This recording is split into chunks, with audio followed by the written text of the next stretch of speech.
Perilous song.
live.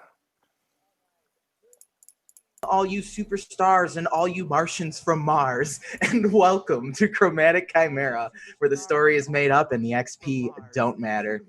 Welcome to the premiere of Perilous Sun, the Haunted Warren.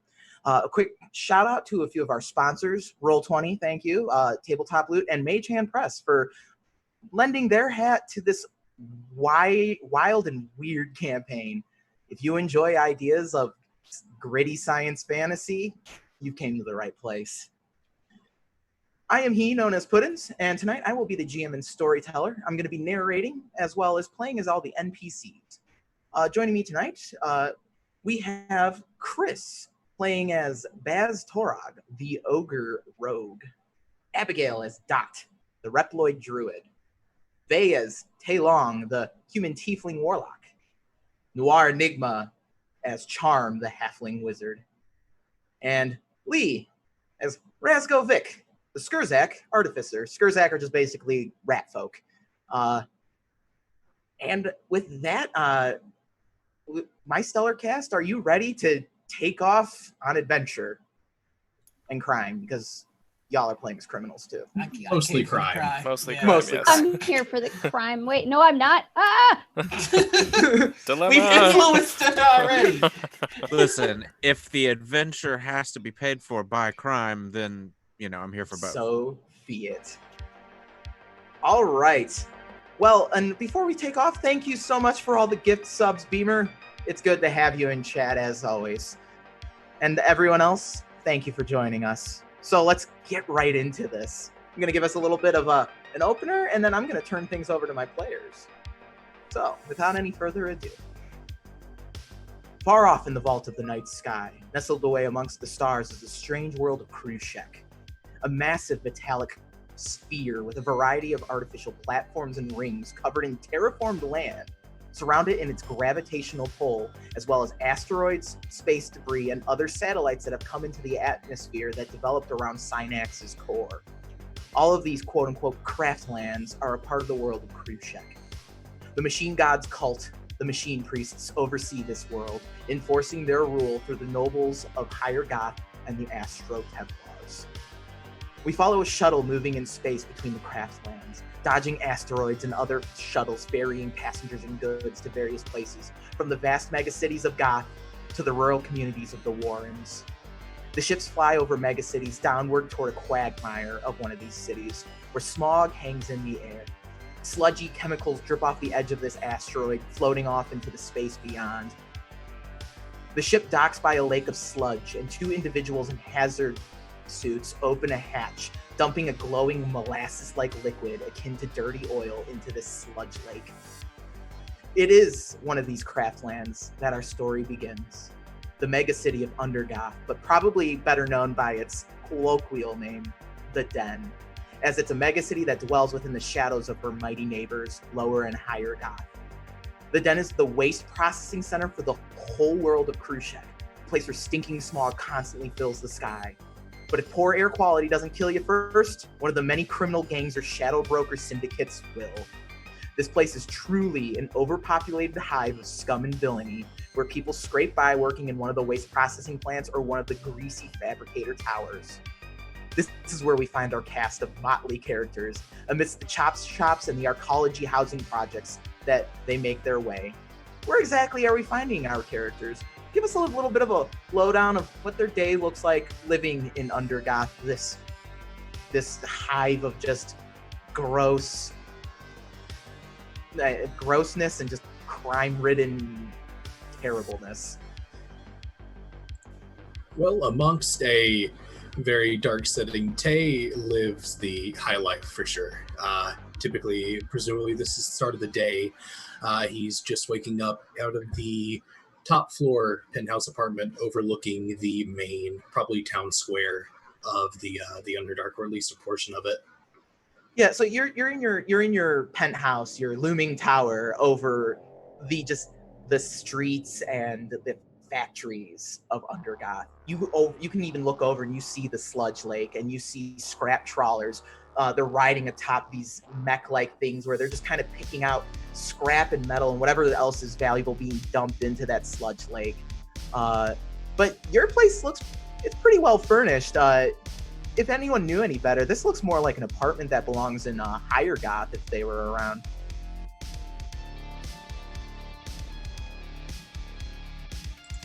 Outside of that, after getting himself dressed, breakfast, usual commodities, he would find himself heading downstairs out into the city square from after that. Okay, perfect. Is anything else, or? Nothing in particular. I mean, giving his line of work, is there anything that he would have to pay attention to this time of day? You probably begin making your way to the local watering hole known as Bandito Barney's. It's a well-known hideout for the Solar Phoenixes, the shadow broker syndicate that you've become well acquainted with throughout your work. You do a lot of work for the Burning Mother. She's the one who leads this syndicate. And other than that, describe what Tay looks like for us. Tay is a dangerously pale individual. It looks like the kind of guy, if you stood on direct sunlight for too long, he might actually just turn to ash. Besides that, he is very well dressed, given the common folk that you would find in the Underdark. A very well tailored suit and tie, slick back hair, and a nice pair of glasses atop his face. Other than that, notable features the long scar starting at about mid-face and curling its way down. But besides that, he appears to take very good care of himself, hiding any blemishes and what's not. Okay. Who wants to go next? Who wants to describe what their character's doing on this fine day? I'll go. Sure. All right, so you're most likely to find Charm in the back alleys of like your casino or your secret card games or whatnot. He's often taken by force, even though not much force is required, as a bit of a good luck charm. So much so that, he's been caught charmed so many times, he just kind of goes with it, as he's very absent-minded in the clouds. And he just kind of scams to survive, and if he's not scamming, he's just zoning out. All right. You're probably nearby Bandito Barney's. Burning Mother usually has some sort of gambling thing going on. And she's actually taken a bit of interest in you lately due to your cheating. You thought you'd get in trouble, but she was actually like, this is a useful skill. We'll be in touch. Could you describe what Charm looks like for us? So Charm is a very, even in relation to halflings, he's small. He's basically wearing leftover clothes that he's found in the various lost and founds of the gaming places that he's been. So he's got a, human-sized jacket on that's kind of just dragging on the floor. A couple of scars that he's wrapped around himself as a bit of a he's always clinging to it, and he's got cloth covering his right eye, and he always keeps his hood up and keeps his head down. He's trying to stay unassuming. Nice. All right, who's next? I could go. All right. I feel like I should go last. Okay, Abby, you can go last. All right, Lee, tell us a little bit about Rizgo and what Rizgo's gotten themselves up to. All right, it's actually pronounced Razgo. But... Oh, is it Razgo? I'm so sorry. No, I'm just but it is Razgo.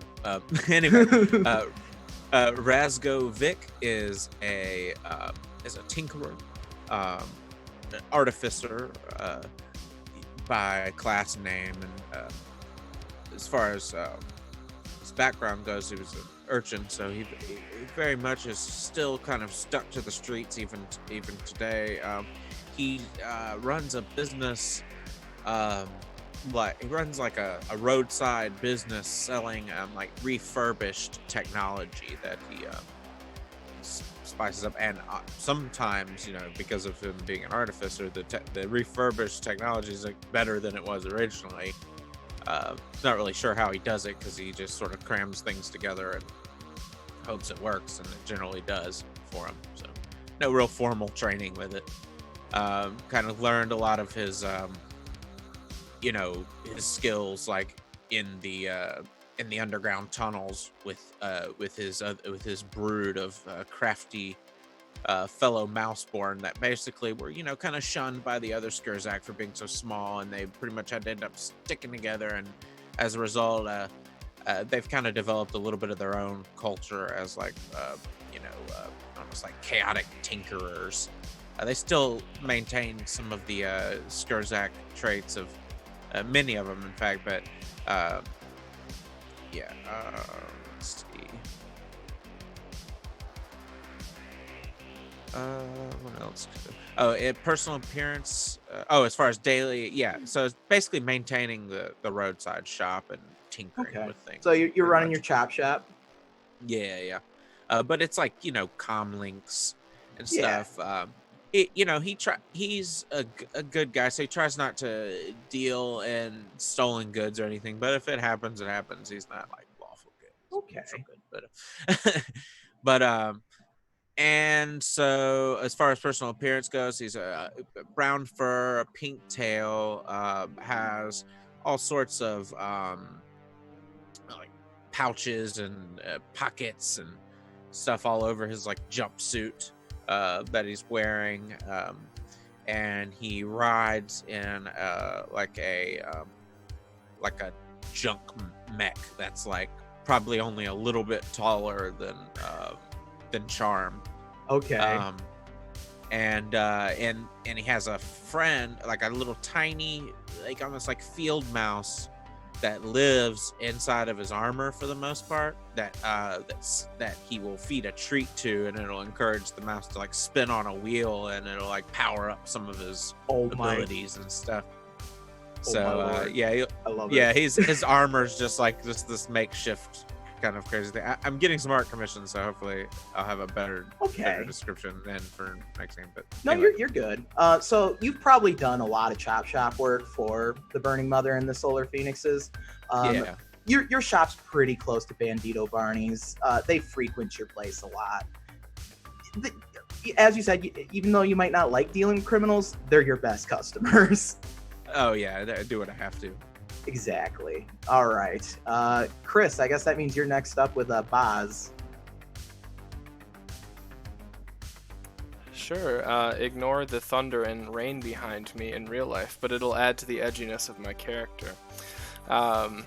So I am playing Boz Torog. He is an ogre, more specifically an Oni slipstreamer rogue.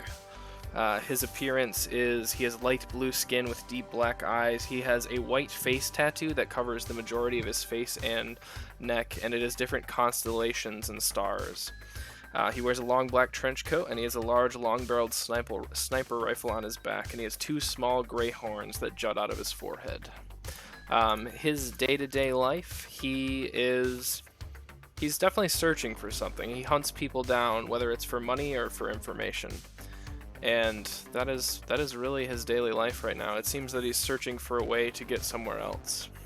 Okay, and you've been in contact with the Burning Mother because you've been told that might be your best answer outside of the chem dogs, which no one wants to deal with the chem dogs. Right. Yes, I'm sure I've maybe done some work for her, or at least want to. So you've been in touch at least. Yep. And finally, Abigail as Dot. So Dot is a Reploid. She appears human for the most part. If you look very closely, you can tell that she's an artificial being, not a robot, but also not a human. She exists to assist. So her entire life is helping other people and doing good. Okay. She does not feel any emotion, and she was forgotten in a closet and has been spending her, I don't know, the past couple months just standing there smiling at the door, waiting for it to open. Okay, so y'all are going about your regular days standing behind things in alleys, standing on rooftops, working chop shops, being in your penthouse and going to Bandito Barney's, or, chilling in a closet. The 4 non-closet living characters, you get a ping on your Vox communicator. You get a Vox chat request. When you go to check who it is, it's a blocked out name on the Vox chat, and it's just like, do you accept this communication or no? And it's kind of like what we're doing right now, like a Zoom call type thing, where someone's just trying to call all of you all at once. I'm going to accept the call. All right. I'm in the middle of something, so I just prop it up and hit the button. All right, you're that person in the Zoom call. Yeah, I'm here. I'm on a rooftop narrowing in my scope on someone at the second I pick it up, and it completely ruins it, and the guy gets away. Okay. Tay's just minding his own business, so he'll take the call. So when you answer the call on the screen crackles, and you see this rather ugly looking fucker on the other side. He's got a rebreather over his face. He's all clean. His head's just shaven clean. Very dark rings under the eyes, and he's definitely got like a few sores on his head. He wears this like really scuzzy looking coat, and it's just like, oh hey, what good word? What up, everybody? How we all doing?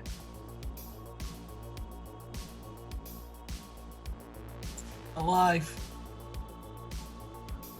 Do you have the right to come on?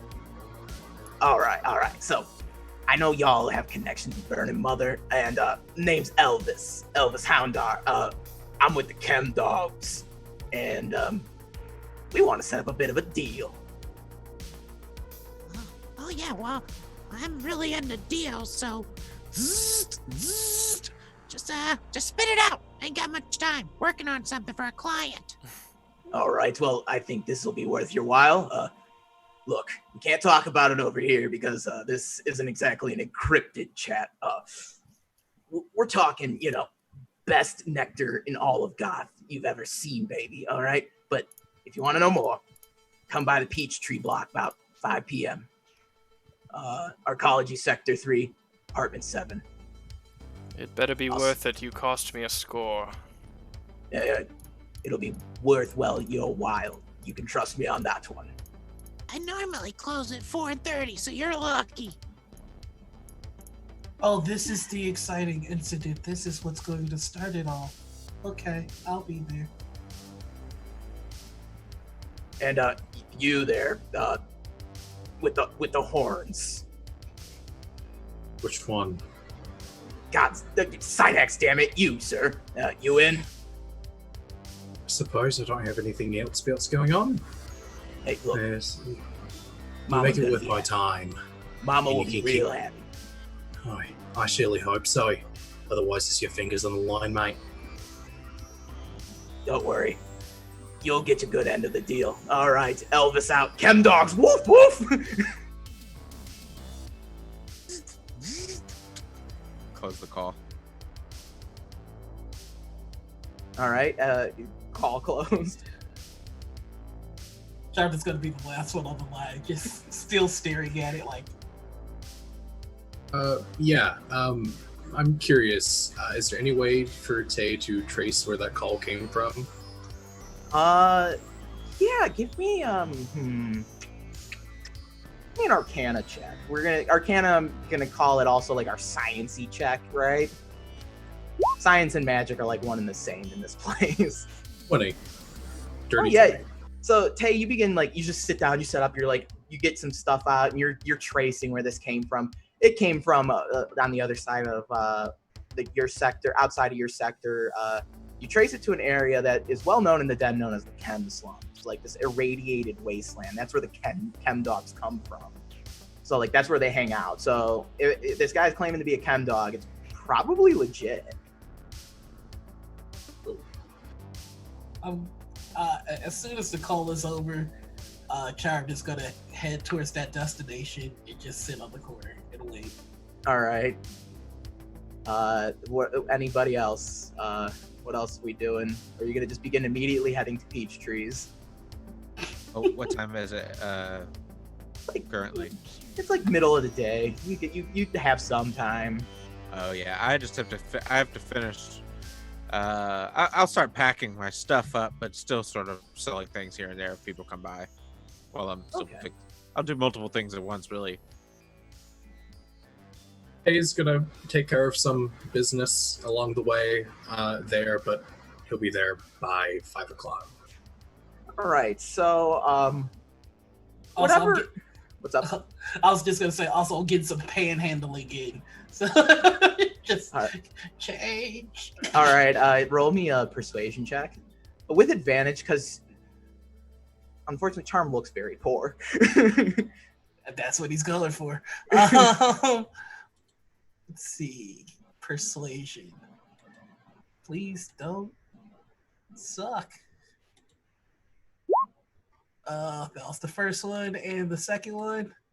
Roll 20 hates me. Oh no, 22. Hey, what's Nice.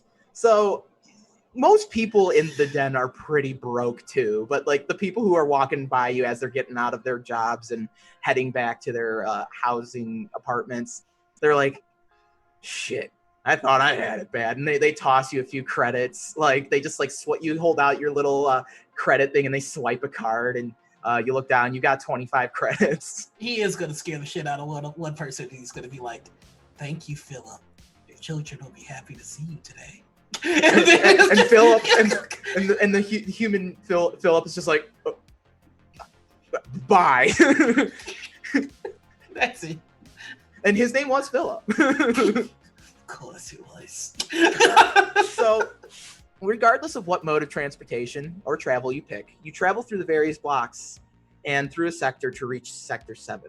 You travel along the sludge lake, industrial stacks in the distance, coughing smoke and fire into the acrid, ochre-tinged sky. Asteroids and large space platforms hang above in the horizon. Clouds of smog cling to the air, the world around you smelling of grease and stinking sulfur. You pass beneath the looming fabricator towers, their rusted metal blocky structure imposing to anyone who would be new in town. You pass closer to the Chernikov glow radiating from the worst sector in the whole den, the Chem slums.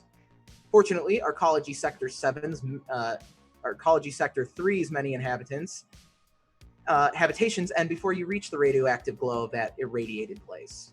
You stand outside a multi-story complex, many houses and buildings made from a variety of materials laid out geometrically around a main square. The road and walkways wind through the buildings of peach trees. You pass by a group of children playing in the paved square. They're kicking a ball about, and all of you are starting to kind of converge. And when they notice the sniper rifle on Baz's back, they immediately scatter and start heading inside. Unfortunately, they dodge a black truck parked in the square outside of one of these apartments, and unfortunately, these children kind of know once they see people with guns in this area, they know to hide because gang activity is about to go down. A few Skurzak poke their heads out of a sewer grates to see who the new strangers are.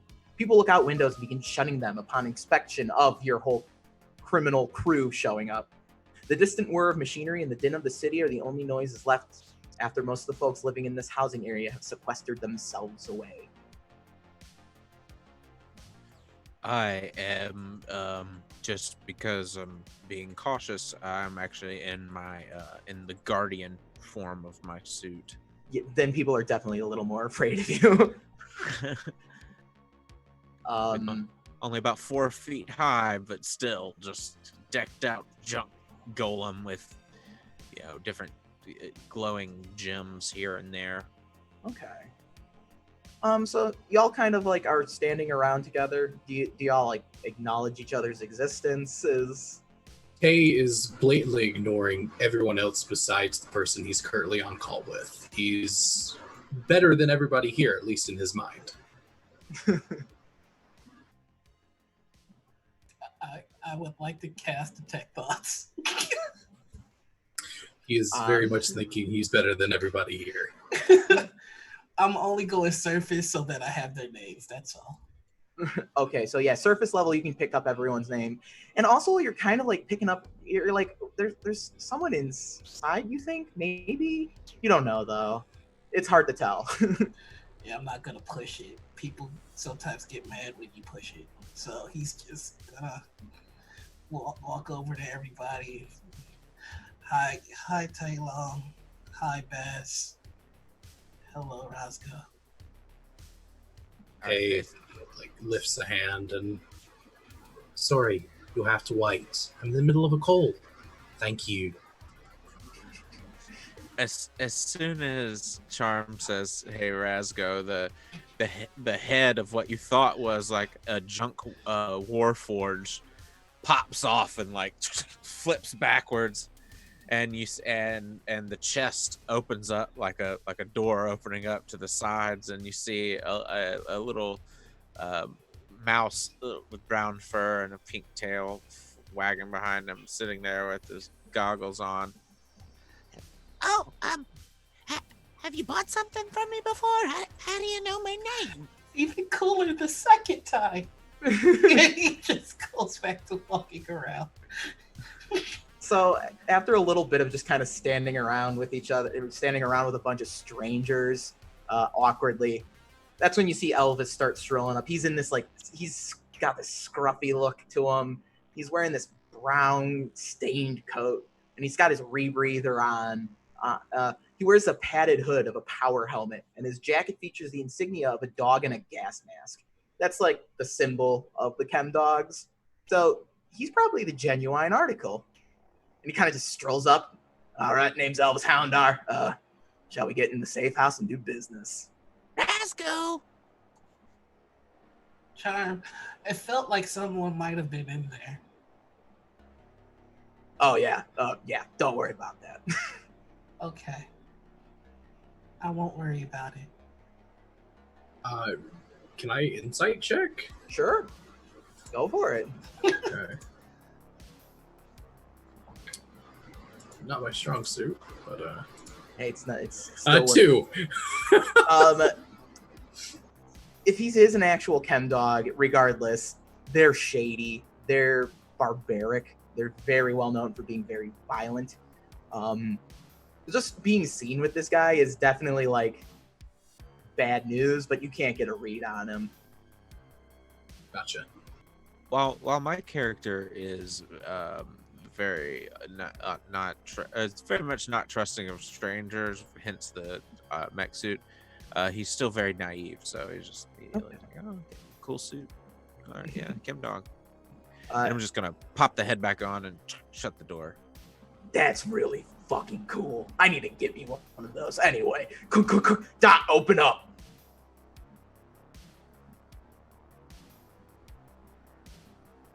Hello. So Dot comes, just opens the door, and you see this Reploid standing in the doorway, greeting everybody. I think you're the thing I felt. I am indeed a thing. Thank you for noticing. I mean, the robot? I'm not a robot. Help. Words. I don't. Potato. And then he just puts his head down and keeps walking. Can I roll a science / arcana check on this her character? I'll just say because of your give 20 yourself anyway. Advantage with that. I got a 20. Okay. You can roll again and see if you crit, but Let's see. Oh yeah, 20. okay. So, Yeah, you've actually worked with Reploids before. You've seen a few that get tossed out. Really good for parts. They've got a lot of good neuro synapses chips and whatnot. They're really good for making autonomous machines. This one is in very good repair and is fully functioning. immediately super fascinated and kind of awestruck, so not even too nervous to even say anything first about it. I'm just kind of awkwardly circling her a bit. All right, it's rude to stare. Come on, Dot. Could you get us some drinks, please? Of course. What would everyone like? I think I'll pass on the drink, love. However, appreciate the offer. Understood. Of any sort of mammal's milk? Yeah, I will have to check. We've got Snaggle Beast milk in the pantry. Go grab it. Oh, whiskey. Whiskey makes the thoughts stop hurting.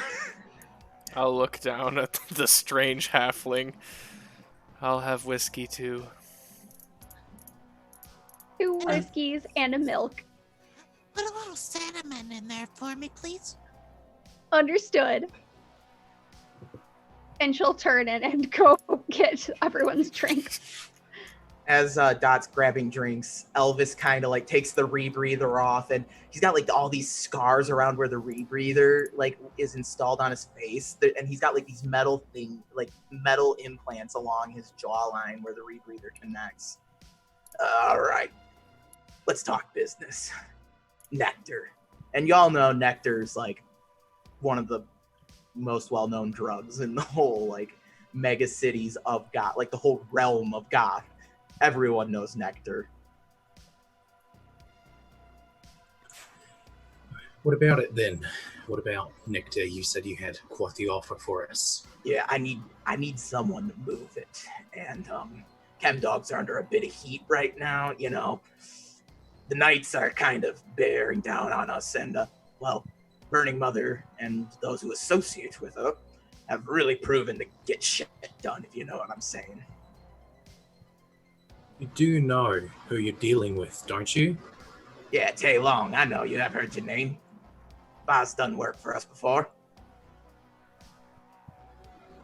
What's the pay? Yeah, we're talking a mill.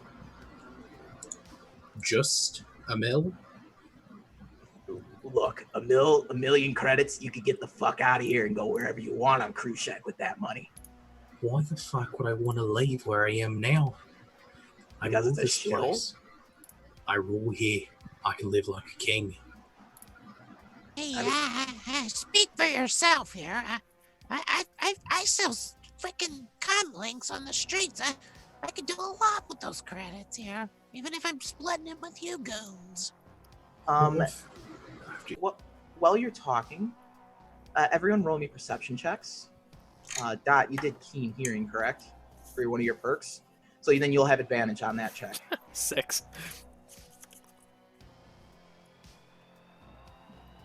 Three. Strong start from everyone. Right. 6. 6, Yeah. 6, 3. I can perceive where my dice are. Move. Nat 20. There we Shit. go. 15. So the rest of you don't really hear anything. You just kind of like, oh yeah, wait. Charm, you kind of hear it, and you kind of just hear distant sirens. But it's like it's the den. There's always sirens going off here. But Dot, you're just like, oh my god, those sirens are getting closer. Though they're headed this direction. Just When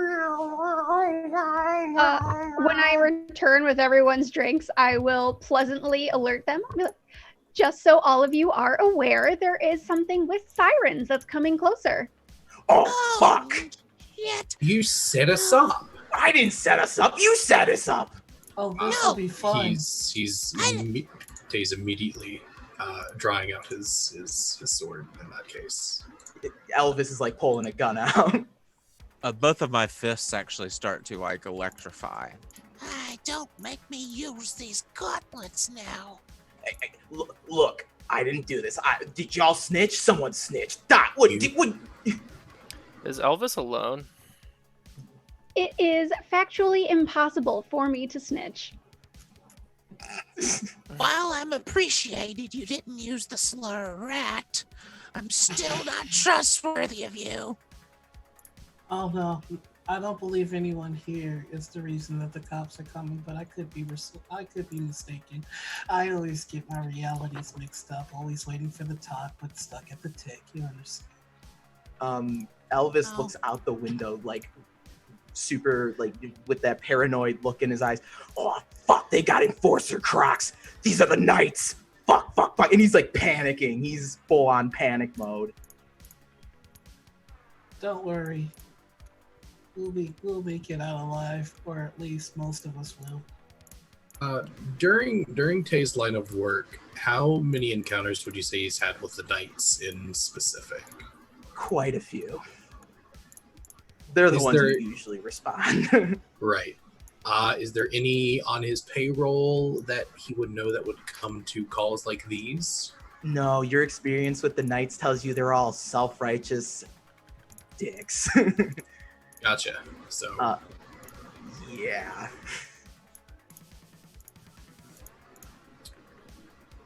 well, then Tay is gonna go ahead and start making his way out of there because fuck that noise. As you're making your way out, that's when you hear the thundering boots on the ground of power armor hitting pavement. And you see the familiar green power armor. The robes they drape over their armor are tan, and they have armed themselves with the teeth. And they are bearing down with the authority of all of Goth. So as you know, these are the Goth Knights coming your way. Everyone, just so we're all lore thing, the Gothic Knights are charged with protecting and enforcing the law in all of the realms of Goth, and their force could potentially rival that of the Astro Templars of the Church of Synax. And they begin surrounding the apartment building as Tay's about to open the door, like... I see. Seems like, folks, we are truly fucked. I'm going Any to last activate. words? Defensive field on. And then and you just see this like faint force field erupt over my armor. It gives me temporary HP equal to my level. Yeah. Baz is gonna slowly walk over to a coat hook and just slowly and methodically take off his coat and hang it up nicely, and then just unsling the sniper from his back and begin crawling up to the roof. He raises his hands. How far are the knights from the door at this point? They are getting close, unfortunately. They're setting themselves up using that black truck you saw earlier outside. They found some cover behind some other other just kind of industrial or artificial structures, and they're armed to the teeth. And you see some large heavy troopers, and you see you're familiar with the shock knights who are armed themselves with blast vents and force shields, and they're all as they're coming forward, one of them from behind the truck, you can hear him speaking through his helmet. "We are the Knights of Goth. Your criminal activities have caught the ire of Synax. The Chemdogs and Solar Phoenixes will no longer stain Krushek. Surrender now or face the wrath of Goth." I will go speak to them and clear this misunderstanding up. Obviously, we are not criminals. Now you all take a seat. I will go take care of this. Please stay in here. Hold on. Please start. I think that's a bad idea, love. Probably they seem like the kind of types to shoot and then ask questions later, and you wouldn't want to end up not whole anymore. Well, that's okay. I can't feel pain. I think I would like to go with Dot to talk to them. You know what, folks? I've got a better idea, right? We have a bargaining chip here. This is what we're knowing as business as a hostage negotiation. We have somebody they want, and we want to live. So I think we offer our new frontier to them, and then see what happens. Whoa. I ain't going with them. Look, Chemdogs don't get taken alive, friend. I'm well aware. Excuse me, sir. And he kind of half pokes his hand out the door. Are these the kinds to shoot on sight, or? Sometimes they would, but they see the hand and yeah. So you know about the Chemdog folks, right? We have a ranking member here inside, and I would be willing to negotiate with you. Yeah, Elvis ain't a ranking member. He's one of their grunts. Oh, fuck. Let's kill him. All right, come out, surrender, or we're gunning our way in. I'll be right back. Surrender. I'll be right back, everyone. Elvis looks at Dot. No, you're not surrendering. Oh, okay. You know too much. Quick, start purging your memory banks. Understood. Purging memory bank. No, don't do that. Don't listen to this scumbag. Stopping memory purge. He try to crack open the front door and go, "Hello." I don't recommend doing that after the first time. Okay. Dang it. What's your plan here? What's your game? He was going to see if he could try and suggest that they have the wrong suspects. All right, I'll allow it. I'll so you can like do the little white flag out the door, He's just gonna come out. Hello. and then when you come out, just guns just are all pointed at you. That's a lot of guns. Damn right. It would really only take 2, maybe, if the first person's a bad shot. Can I talk to the person in charge, please? Person from behind the truck pokes a hand out. Night Marshal at your service. Sorry, I'm just trying to figure out which conversation is the right one. Okay, I got it now. Hi, I'm Charm.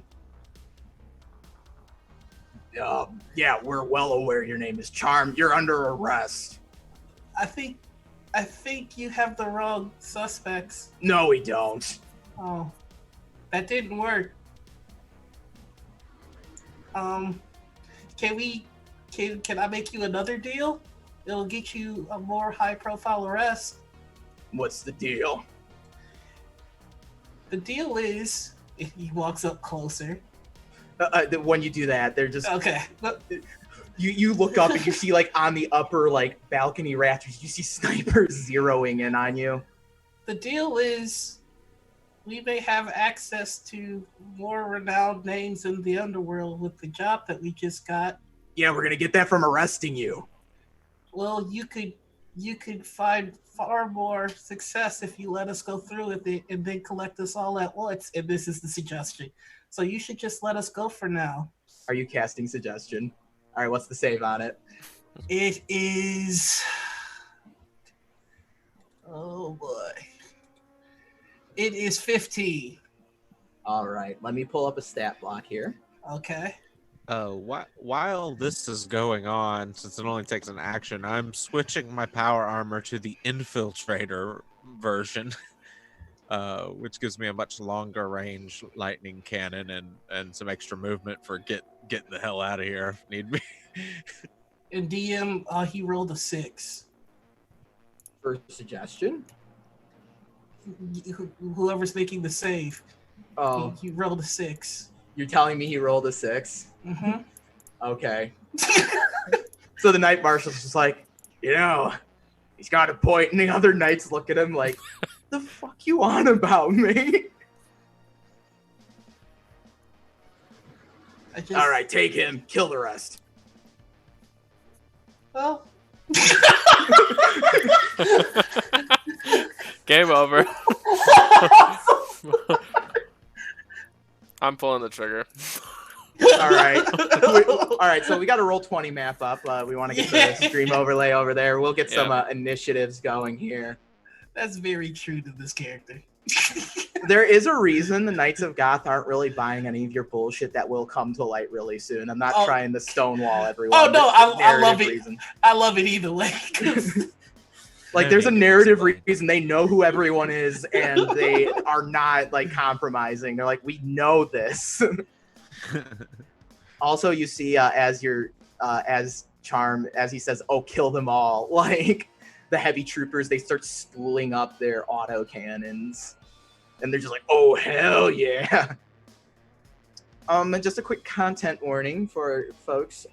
Understand that due to recent events that interactions with the police and fights with them might be triggering. This is very much going to be a fight against the police, and if I was able to obtain the rights, we would be playing fuck the police right now. So that the content warning is there, and we're going to roll some initiatives. I have a few stat blocks I've been open. Got a big 8. All right, hold on to that. I'll go around and ask everyone what they got. The coming straight from the underground line means a lot coming from the Skurzak character over here. So that would be a double yes, 'cause meaning. they all live in the sewers. Yeah. Where are we putting ourselves? Oh yes, I should probably jeez. Okay, there we go. My Roll20 is being choppy. So this place right here, it's a big map, so you might need to scroll around. Yeah, down here. Place your tokens down in there. All right, there we go. Technology was not cooperating with me, friends. Could you hold shift and then do the little click circle thing where you want me to place it? Because Just anywhere within that building there. Also, thank you, Tom Cartos. Sorry. You got to scroll. You might have to scroll around a little bit. It's a big map. Tom Cartos made such a wonderfully cool map for like just this kind of like setup. So I saw it. I was like, I gotta use it. I think he's in chat right now, so thank you. I believe he is. So thank you so much. This is a really cool map. Oh, we're gonna mess with the lighting stuff a little bit in Roll20. So if you can't see portions of the map, it's because you can't see it. You do see in the distance the flashing lights from the main roads. So they probably have a barricade set up on the main roads. You are definitely outgunned right now as it stands. And I am gonna, I need one more. There we go. All right, I'm gonna roll initiative for them. Ooh, they did not do very well. That one did not.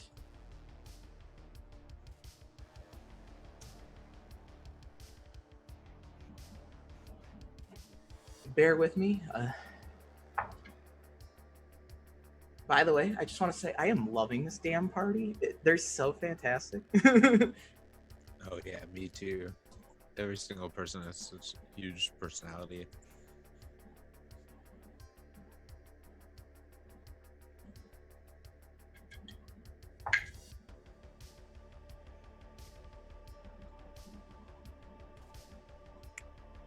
Forget which ancestry are you playing, Chris? I missed that when you were doing your description. I am a Death Oni. Oh, awesome. Oh yeah, I should probably state that. So all of the ancestries, it's all homebrewed by myself. They had a point system where they could purchase perks for various amounts of points. And then with that, they would then be able to make these really cool characters. So that's why you're like, some of them would be really game changing. Like, oh look, like instead of being a regular ogre, Chris is playing as an Oni now. Or instead of being like a rat person, Lee's playing as a mouse, like a mouse variant of that. So that's kind of what system. I kind of based it off of James Intricasso's point buy type system. Ooh, dang. And I think it's really cool. I really enjoy it, and I'm sure we'll share that fun little document at some point. Okay, well I got my nat 20s out of the way on the initiative roll, so thank goodness.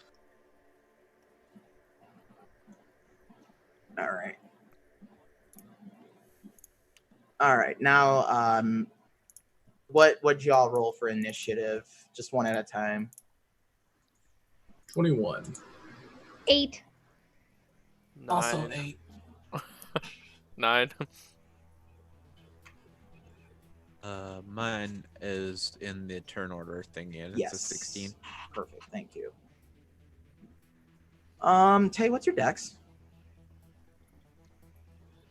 Like the dex or the modifier? Modifier, sorry. +3. Tie goes to the player. Okay. And then I heard Dot got an 8. Correct? Yes. Okay, Charm or Noir, Abby, choose who goes first between the two of you. Doc Charm can go. Oh, All right, Char will go. Char will go. And as we're about to enter into this sequence here, that's when Elvis gives Dot the kill order. Dot, you got a new programming recently and downloaded somehow over the cloud. I'm healthy. What is my new programming? You're gonna kill all these fuckers out here. That does not sound helpful. Yeah, it breaks the robot rules. Just do it. You're not a robot. You're helping us. No, I'm not a robot. However, I am courteous and non-judgmental by design, and I do not feel that killing multiple people would be productive to what I'm supposed to be doing. All right. So anyway, the turn order is going to be the Gothic Knights all have kind of fun names based off what their role is: the Shinobi, the Jet Snipers, Tay, the Marshal, the Heavies, Razgo, the Shock Troopers, Charm, Dot, and the Standards. So the Shinobi's going to go first, and you hear the footsteps coming from... Oh, real quick, I'm not in there. I rolled a 9. Oh, shit. Yeah, okay, I got you.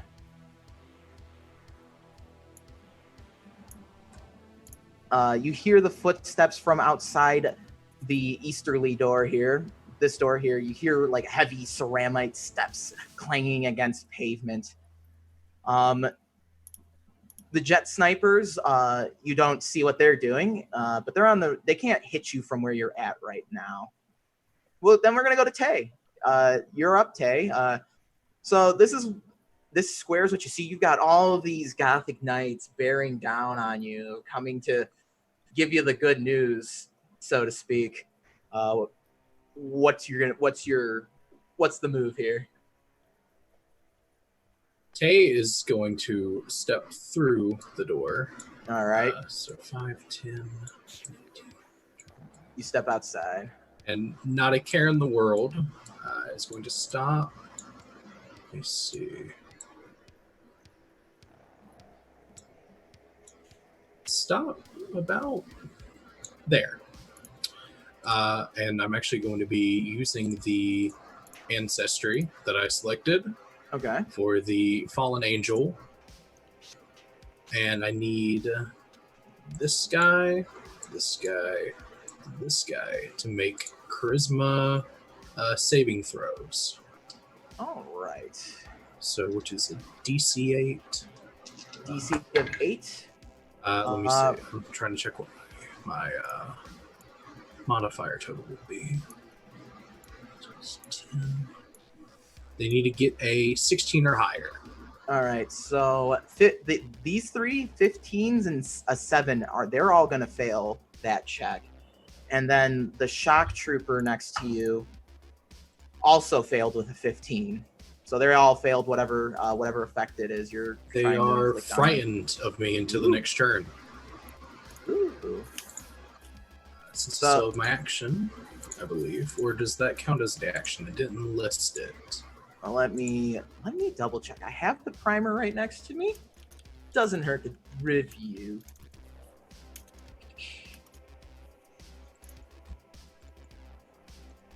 This is the one thing when you homebrew stuff, you don't get all that wonderful like digital tool sets, right? So it's like your Radiant Soul. It's an action. Okay. So you take on your fallen angel form, you sprout your ghostly wings, and all the knights are like, all of them are just like, oh shit! Hail to the Reaper, baby. And, I'll end my turn after that. All right, the Marshal's up. He's gonna take a quick step out, and he's gonna take a pot shot from with his las gun at you. And that's going to be a 21 to hit. Shield. All right, so you kind of and like this like fiery brimstone-y bit like energy comes up as you use your wings to shield yourself from the las gun blast. Son of a bitch, I missed. And he's going to go back behind the truck then to end his turn. The Heavies are up. And they've got their autocannons spooled up. and they're going to take shots at Tay because Tay has stepped outside.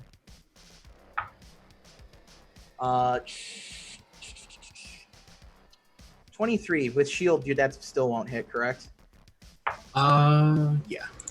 Oh, and then the other one's a mad fatty 8. So they're just one of them just kind of reflects off your wing shield, and the other one, and this large, like 50 caliber round is buried into the apartment, and the rest of you can hear the round embed itself into the metal of this apartment, that walls of this apartment you're in. Just, and then with that, Razgo, you're up.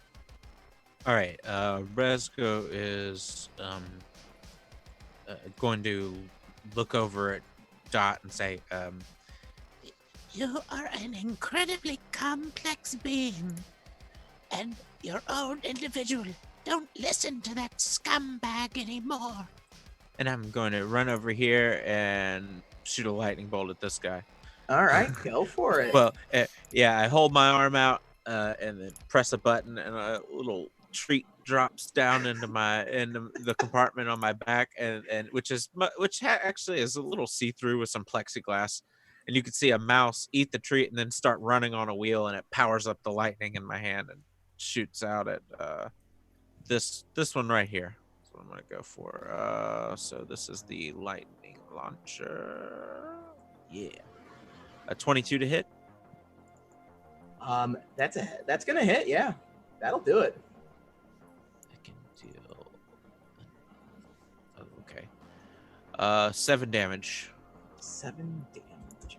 So you just the lightning bolt shoots out the door that's kind of like open and just buries itself, bypassing the power armor. And you hit him, and it hurts. So, anything else you'd like to do with your turn? No, I kind of want to stay there and just sort of take cover behind this wall. Okay. Crush it, kicking aside anything that or standing on anything that I'm. Okay. So the shock knights, the shock troopers are up, and the one that is afraid of Tay is actually going to run the other direction from him. Is just like, oh, pull him back, and like the marshal's like, what are you doing? It's just one guy.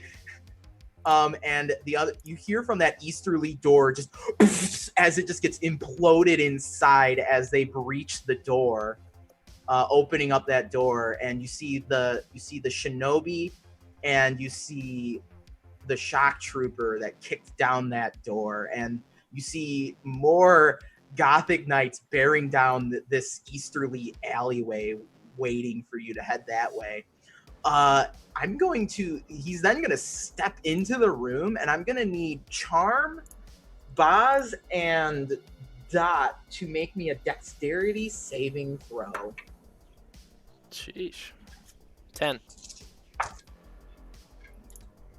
21. Oh, nope, 17. I don't know why he keeps doing it twice. I'm sorry. You're good. 17. And Dot.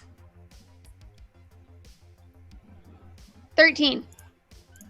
Dot and Boz, you fail as this knight then holds up this like strange looking double-barreled shotgun that has like pipes and tubes on it, and just as it shoots an incendiary dragon's breath round at all of you. Dot and Boz, you're going to take 9 points of fire damage from this. I'm going to cast Absorb Elements. Oh, nice. So I capture some of the incoming energy, lessening its effect, and storing it for the next melee attack. Oh, nice. Okay. So Dot, I think I take reduced then. Okay. You probably, then you gain resistance to it, so you take 4 damage. So Dot, you get shot and you start glowing like orangish, like fire. Like your skin kind of looks like underneath it is like this layer of fire as you absorb the blast of this of the heat vent. Well, that was not polite. Boz, you're up. You've got a shock knight who breached his way into your safe house. Yeah. Elvis was turned crispy by that heat vent, so you don't have to worry about Elvis mucking up any plans. I'm gonna lean over to Elvis first and say, Don't forget my account number when this is all over. And I'm going to turn invisible in front of him. Nice. Are you using Spirit Walk? Yeah. Yep. I'm going to Spirit Walk. And the way Baz Spirit walks is a few other copies of himself are walking next to him in different timelines and locations. And I'm going to get out one of my chain daggers, and I'm going to stab the guy in the back who shot me and Dot. All right, where do you want to put yourself? Like right there? Right behind him. Okay, so Can you're I going to push go past him? outside. Yeah. Yeah, you're invisible. He doesn't, you disappear. He's like, where the fuck you go? Yep. All right, and I'm going to... Do I have advantage because I'm invisible? Oh, hell yeah, you got advantage. That's a nat 20. Shit, oh, dude, that's a chain not dagger. good for him, yeah. Okay, so everyone, I came up with advanced weapons for this game. I'm sorry, I have to interrupt for the mechanical homebrew bits so people have an idea of what the fuck's going on. Yep. And Boz is equipped with a chain dagger, so it's like a dagger with chainsaw blade on it. And chain weapons have this wonderful thing that when they score criticals, they get an additional damage dice. So you also are going to get the additional sneak attack damage dice as well. It's 34, and then I have 2 necrotic dice too, and that's 10 more. So that's 44 damage. Boz, how do you fuck the police? I'm going to look as several versions of me try to stab him, and he counters it, and I'm going to see where he is weak, and then I'm going to stab him right there with the chain dagger, and then just kind of break his neck and push him down to the side nonchalantly. Yeah, so when your chain dagger just it hits the power armor, and you just go right through his power armor, and like just all this blood comes spattering out on you as you come visible, and the shinobi's just watching in terror. Like, well, you can't see his face because he has a helmet on, but he's like, "Oh fuck!" as you're like just eviscerating his teammate. I'm gonna pick up the cannon that he just shot me with and just blow over the barrel and drop it on his dead body. As that guard dies, can I just tell him you weren't supposed to attack me? You had the orders to let me live. Anything else, Boz? Yeah, and then as part... Oh, I already used my bonus action. Never mind. You're good. All right. Charm, you're up. Oh, okay. I'm going to... Well, there's a lot happening. I'm going to move out... 5, 10... Just remember, entering this area here does put you at risk of being shot by the snipers. Okay. I mean, it's gonna come down here. All right. Then he's going to sit crisscross applesauce. Oh my god. And this is Ty, right? That's Boz. Tay's over here. Okay. So for Boz, he's just going to sit crisscross applesauce and go. You'll want to step to your left and then your right and then attack. And that's going to be me taking the help action. I love it. I love it. Baz is going to look at his like illusionary duplicates that only he can see, and they're all just like, I don't know. And they shrug toward me. Beautiful. Anything else, Charm? Nope. So this halfling is just sitting there all zen in the middle of a firefight. Just you're muted. He's probably also going through the garbage trying to find a snack, but like in between digging into the garbage, he's like, they're gonna come from the left. That's when you go right. Then you go left again, and then you attack. Amazing. The garbage. Dot, it's your turn.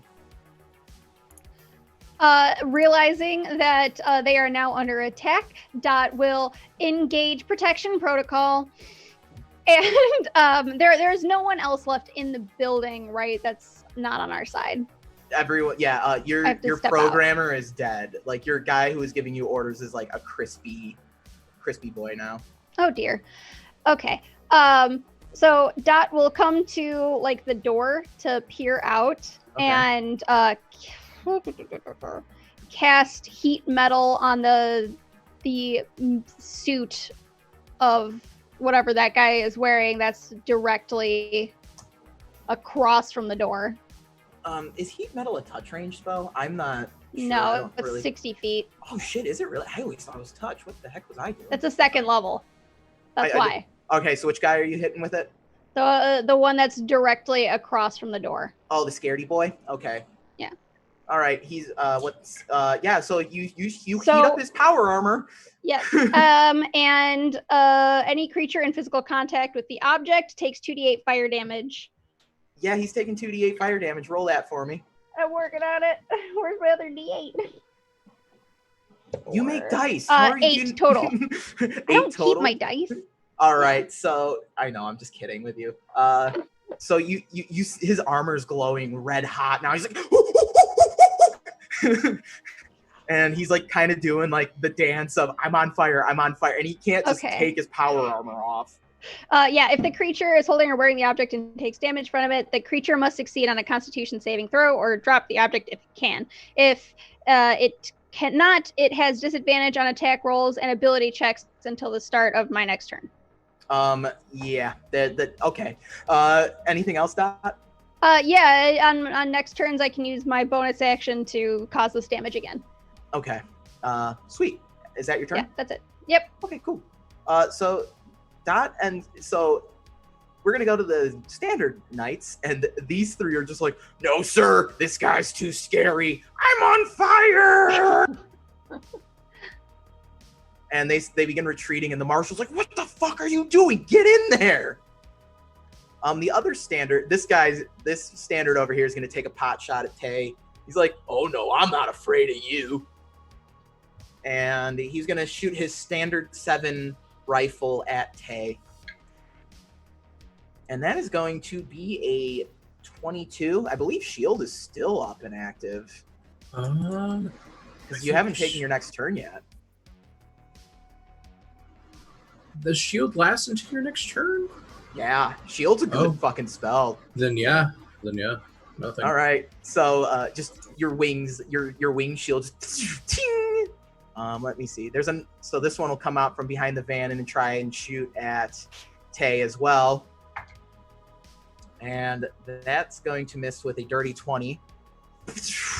And that one goes wide and breaks the window of the apartment. Just and we're back at the top of the order with the shinobis. The shinobi, after watching Baz just eviscerate his buddy, is gonna take out just from his back, pull out a vibro katana and charge at you. Just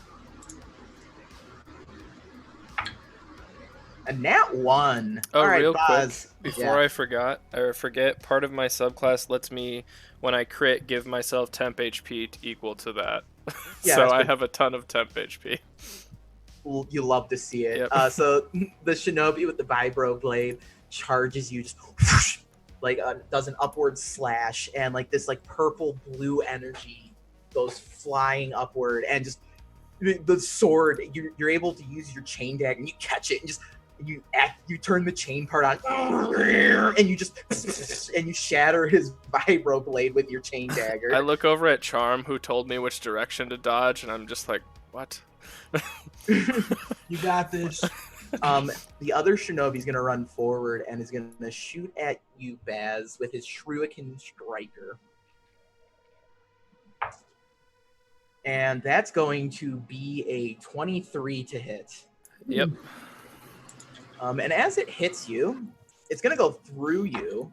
So it slashes you as it goes through you. You're going to take 9 damage from it, and it's going to... Okay, I got to see how far it travels. Oh, sugar. I did not mean to do that. It's not. Never mind. The blade, the shuriken just implants in you. The Shuriken Striker has an ability that if it travels for longer than the max range, it'll bounce off walls and shit. That's dope. The Jet Snipers are up, and they're going to take attacks against Tay, who was so brave to step out into the open. They've zeroed in their shots. Double nat 20 on the first one. He was rolling with advantage. So that's... Ooh, I got to... Some DM I am. I don't have all my dice out. Shit. Well, guys, it was nice knowing you. It's time to roll a new character already, day 1. I mean, I can... Oh, that's not bad. You got that.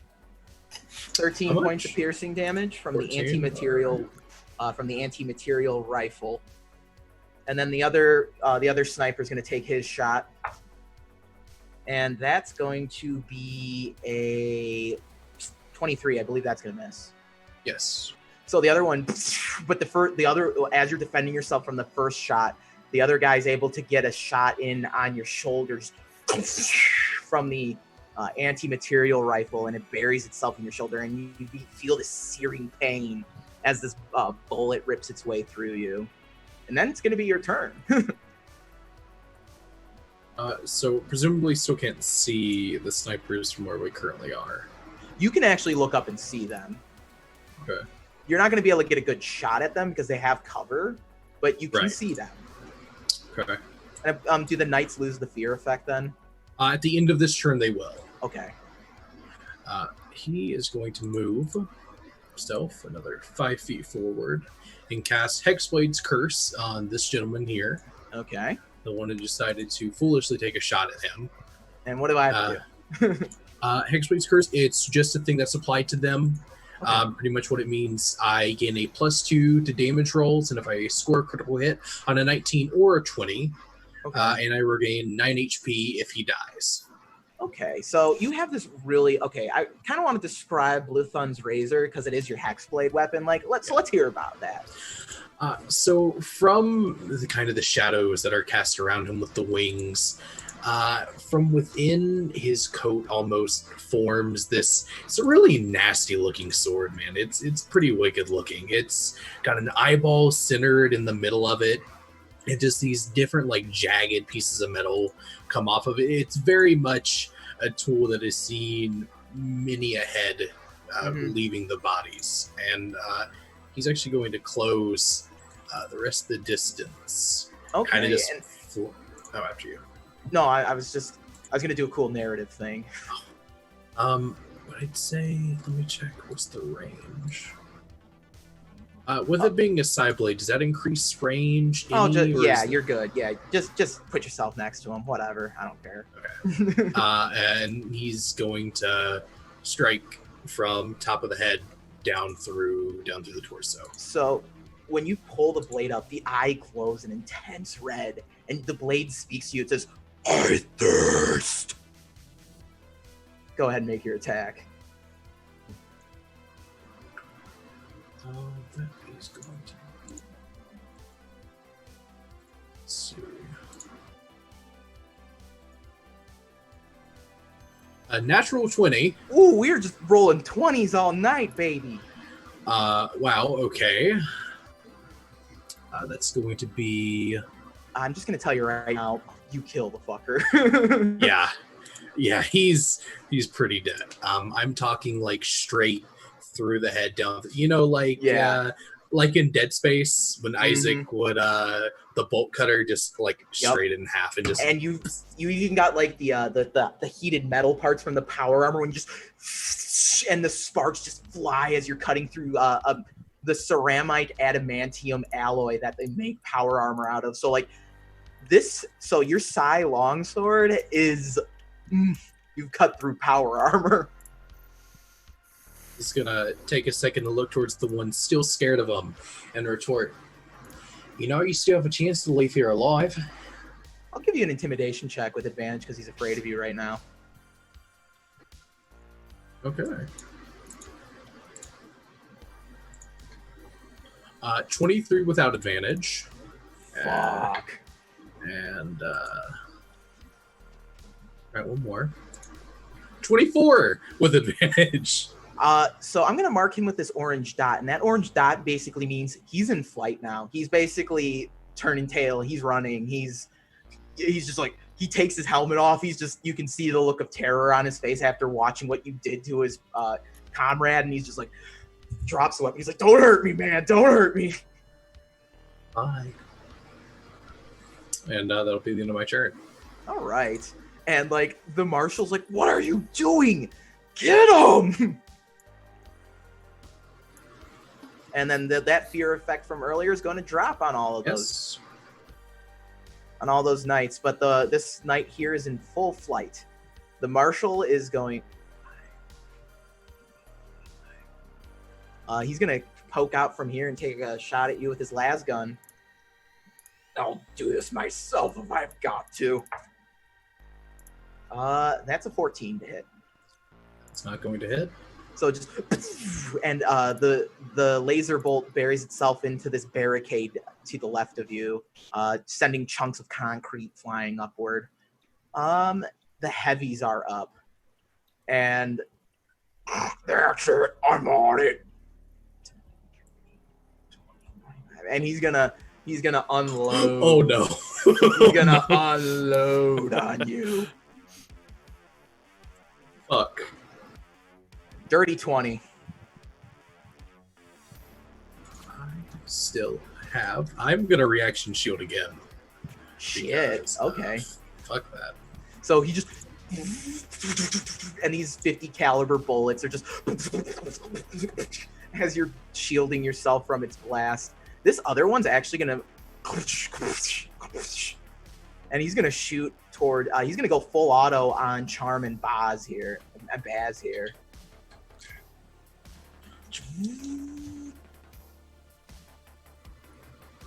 Like before it happens, he's gonna say, "Buzz, we're about to get shot at." I see that.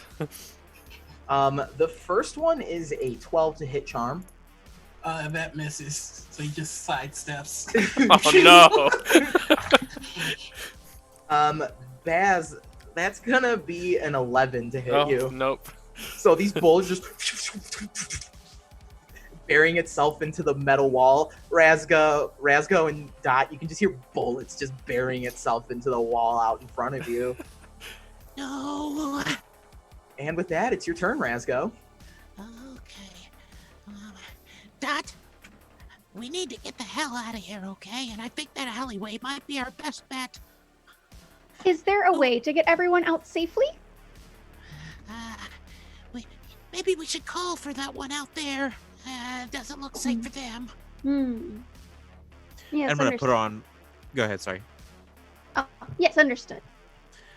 Okay, and I flick a button on my shoulder and turn on my loudspeaker. Hey, you!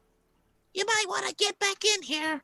I think the alleyway might be our best bet for getting out of here. And I'm gonna just go and peek. I'm just gonna come to the opposite corner and shoot this one with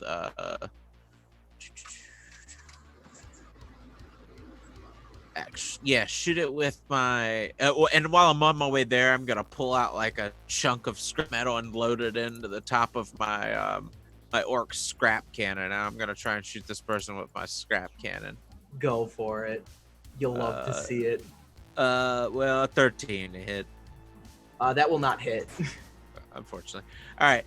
So yeah, the metal flies over their head and just like sticks into the wall above them and raining down a little bit of like concrete or whatever on their head. Oh, let me adjust the vision lines now because Tay has moved further out into like the main area here. So Tay, you've got a little bit more. Oh, and then Tay, you can just see down this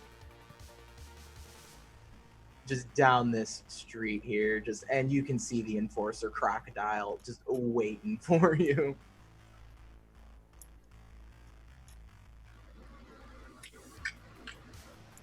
We're gonna add the Enforcer Crocs to the turn order. They're not really creatures though.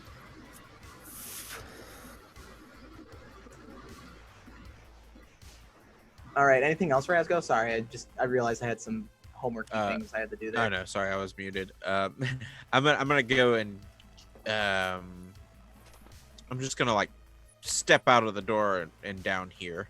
Okay. For the rest of my movement action. All right, cool. The shock trooper who remains is up, and he's just like, all right, that's it. And he's gonna head towards Tay and move the 30 feet. And Tay, dex save, please. Okie doke.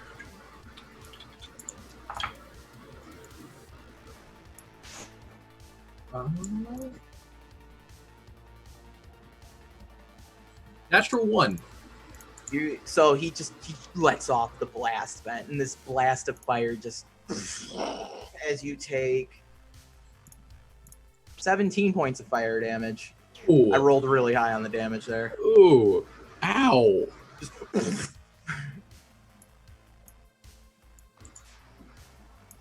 and Baz, you'll be up. All right. I am going to pick up my chain dagger again and just go for a strike on this guy. Go for it. So as Baz kind of comes down with the chain dagger, those of you who can see him, he kind of flickers out of existence for a second and then appears right behind the guy, almost like a glitch in like a video game. And he just goes down with the chain dagger. That's pretty good. That's a 19. Yeah, that'll do it. Okay. So it's not as good as last time. That's only 4 damage.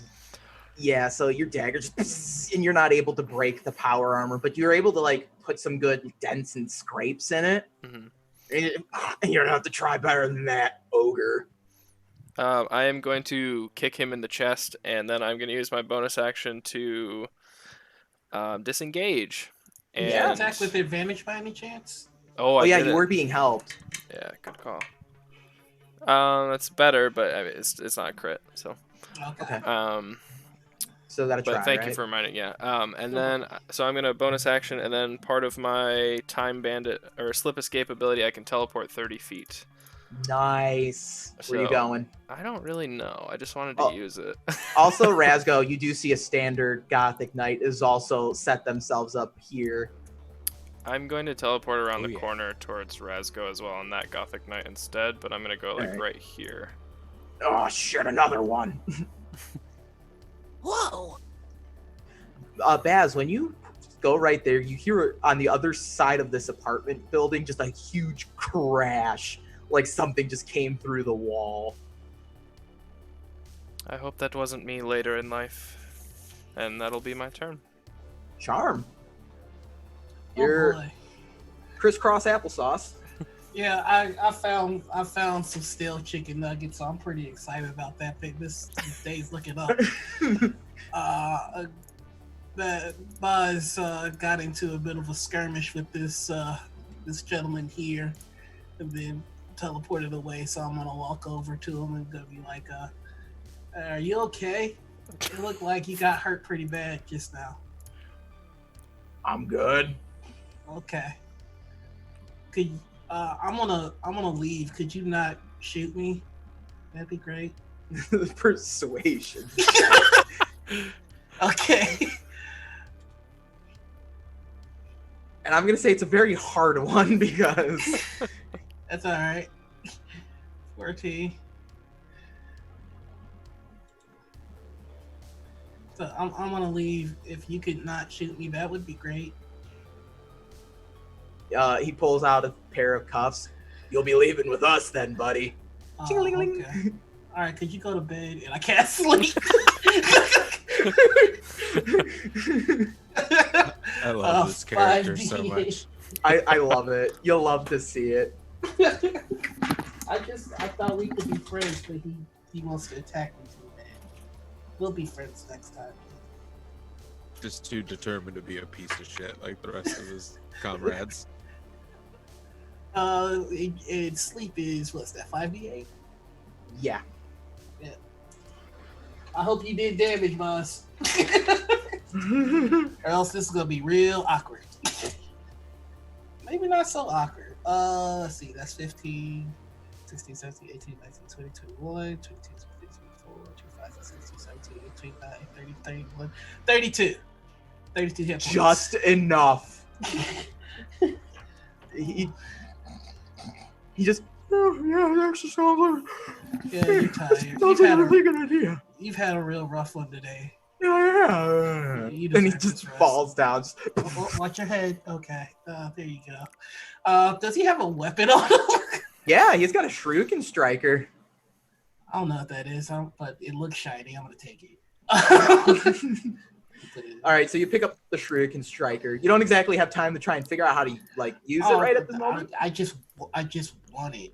Okay, it's you got a Shuriken Striker. Yay! I got a Shuriken Striker. Anything else? You know what? I'm probably just gonna walk back over here. 5, 10, 15, 20, 25. Hey, what's up? Just walk back Hello. into it. Dot, it's your turn. I will turn to Charm and say, please clarify, are we engaging escape protocol? Oh yeah. There are men shooting at us. And they seem real determined to do that. So we should probably leave. Also, hey, look, I got this. He's holding up this gun. It's got like a round clip in it. It's got very much a shotgun look to it, but it's I like got a imagined slit for a barrel.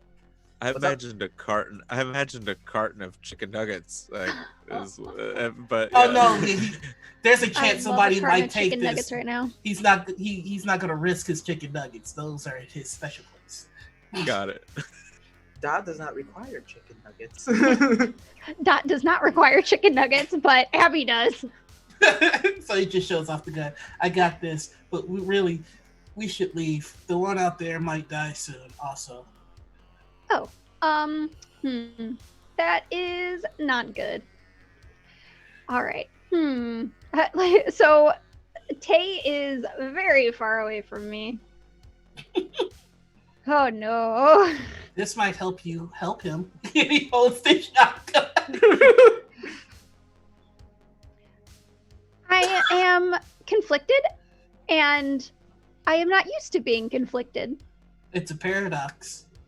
How can you help someone? How can you help one person and not another person? Because the one person is trying to hurt the other person. It's real tricky. All right, I'll take the gun, but then I'm going to where is it? I'm going to cast Conjure Nebula. Oh my god, yes! What the fuck? You're just obscuring the. Were you gonna center your radius? I mean, it's 1,000 feet radius, so it doesn't really matter. Yeah, but I want to just put it on the map so everyone can freaking see this nebula. I'll center it on Tay. All right, a nebula has been conjured. So please describe what happens when you conjure a nebula. So essentially an enormous cloud of dust and gas just explodes out of nowhere. So centered on Tay, obscuring everyone's vision, and it's you can somehow still breathe, but you cannot see anything except space looking stuff. So Dot, like the artificial stuff in your skin starts to look star-like with the fieriness going on. You just create this nebula cloud. You just kind of start pulling stuff from the night sky, almost creating this nebula cloud. That Tay, you're seeing this everyone, you just see like clouds and little stars form around you, and everyone's like, "What?" DM question: would this count as magical darkness? Would you count it as magical darkness? I'm not calling it darkness, but I'm calling it obscured vision. Like those More snipers like a aren't. fog. Yeah, the snipers aren't going to be able to like zero in on you now, and like guns are not going to be great. Okay, got it. Yeah, I wasn't sure if it was magical darkness because with devil sight and everything else, if I could see through it clearly and whatnot. So Yeah. Okay. Well, you can see. Yeah, you can see clear. We'll say devil sight will let you see through this clearly. Don't want to cheese you out of features. Anything else, Dot? Dot will now turn and run down the hallway with everyone else. All right. Or the alley or whatever. Yep. You run past the. You just hear through the helmet, just. Yep, that's it. Standards are up.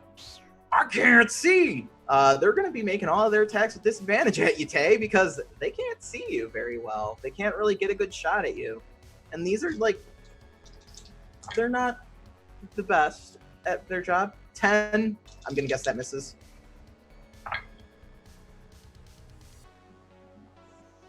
21. I believe you cast a shield. Yes, I did. So I still have 23 until my next end of my next turn, or into my upcoming turn, rather.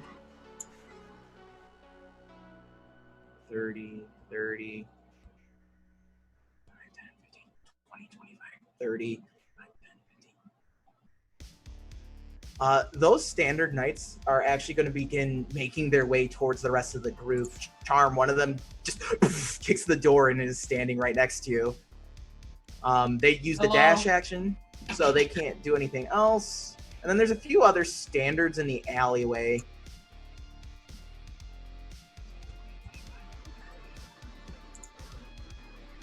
And then these two are going to begin. They're also going to dash forward. And they're moving in on you. This one's going to shoot at Baz because Baz spooked him a little bit. An 11. I'm going to guess that's a miss. All right. So it just buries itself on the other side. This shinobi's fast asleep. He deserves it. He had a hard day. 35, 40.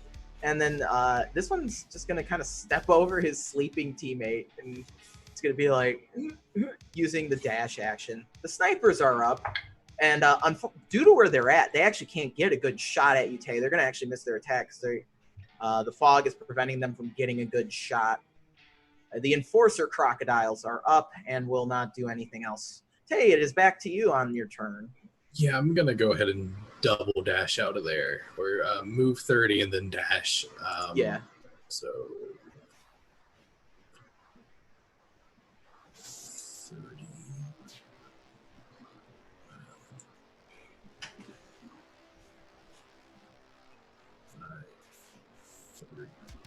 And get there. All right. So now I did move that one through his range, so I'm assuming he gets an attack of opportunity. yeah, he's going to take one. He's going to use his taser bolt. Okay. And that's going to be a 12. Yeah. Then I believe this gentleman should get one as well because I crossed from there. No, you're actually still within a threatening square of his. Okay. So you would have went around him, so you're good there. Okay. Then that will be the end of my turn. The marshals, he's like, shit, they're getting away! 10, 15, 20, 25, 30, 35, 40, 45, 50, 55, 60. You hear them just begin running towards where you're at, trying to maybe make a cutoff. The heavies are like, oh, fuck. I hate running in this thing. And you can just hear them through their comlinks, just wheezing.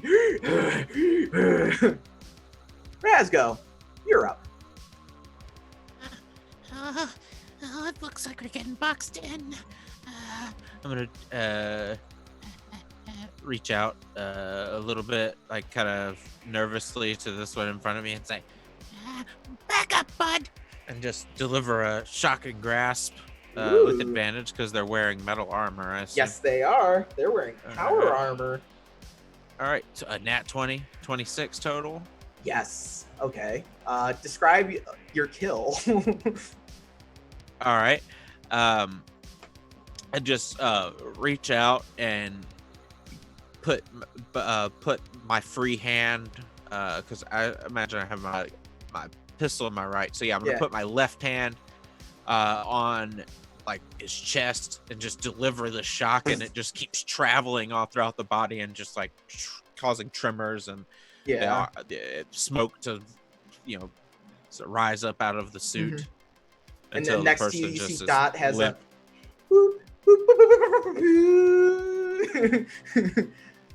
as Dot's reading the life force of this knight that you just zapped. Excellent. And then as far as my movement goes, I've got a 40-foot movement because I've got my infiltrator suit on, and I have a extra movement for being a little mouse. So I'm just gonna scurry off to. I don't really care if I provoke any attack ops. I'm just gonna kind of scurry over to. You got these weird block things here are doors to these apartment buildings, just so you know. Oh, okay. If that Well, hold changes on. which way you want to go. Okay, I guess I could bust into one and try and just take cover for now until our groups together. Yeah. Since I don't want to like kind of run, I don't want to. That's kind of a good idea. I don't really want to scurry off. So I will kick open this door here. This one right here behind Dot. Yeah, sure. So you kick it open and you see an empty apartment. There's a few humble furnishings in here, and you do notice there is some it's not completely empty. Some of the residents are kind of cowering in a corner behind some furniture. They're like, "Don't hurt us, please!" Okay, yeah, my loudspeaker basically just allows me to yell at the same volume as anyone else during battle. It's nothing special since my voice is so small, so I'm just going to crank that back on and say, Don't you worry. We're not gonna hurt you. We're just trying to get the hell away from those police officers. Just get out of here. Okay. I'm gonna listen to them and just step back out here with the rest of my movement. I'm just gonna hang my head. Okay. And my turn's over. Sure. All right. Shock Trooper is dashing.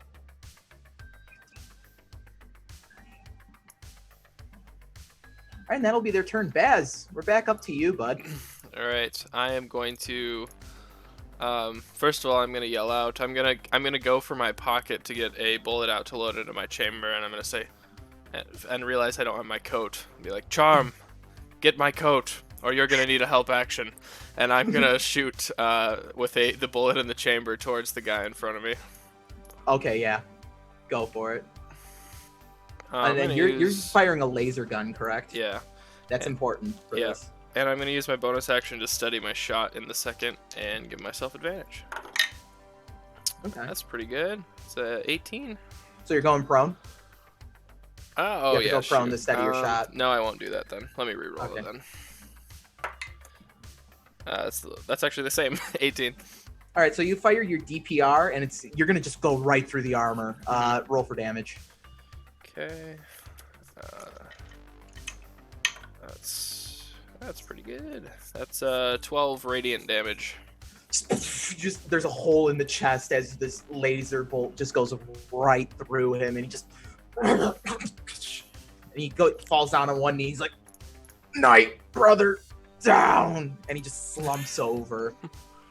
Baz sees his opportunity. He's just gonna run down this hallway. You're just running all the way down? Yeah. Do I see anything else as I keep running, or is this like the end of the hall? You're seeing doors. You're in your boxing. This is a dead end here. You're kind of surrounded by these apartment buildings here. But you can go in the doors. The doors are accessible. Sure. You can they're not hard to kick down if you want to get in. And are there windows in these? Can I look through okay, I'll kick it down the door, I guess, with my movement if that counts. Okay, yeah, you can look. Which one you want to look in? You want to look in the one on the right here or the one on the left here? The one right next to me. I'll just do that one. That one's clear. You're good to go in. Okay. I'll just kind of stand on the corner of it and turn around and steady my shot again for next round. Okay. Charm, you've had a request to recover the retrieve a jacket. There's an officer right in front of me, right? Yep. Okay, I'm gonna go. It's a lovely evening out. The nebula thing that's out in the skies is pretty lovely tonight. I need to grab my friend's coat, or apparently I'll need a help action, sir. So one moment. And he just walks. So he just walks to find the coat. So yeah, the closet's right there. Yeah, I will invoke an attack of opportunity if he's going to attack. Yeah, he's gonna try and hit you with a taser bolt, and and he goes wide. He's bewildered that you're trying to go grab a coat while staring down the barrel of a gun.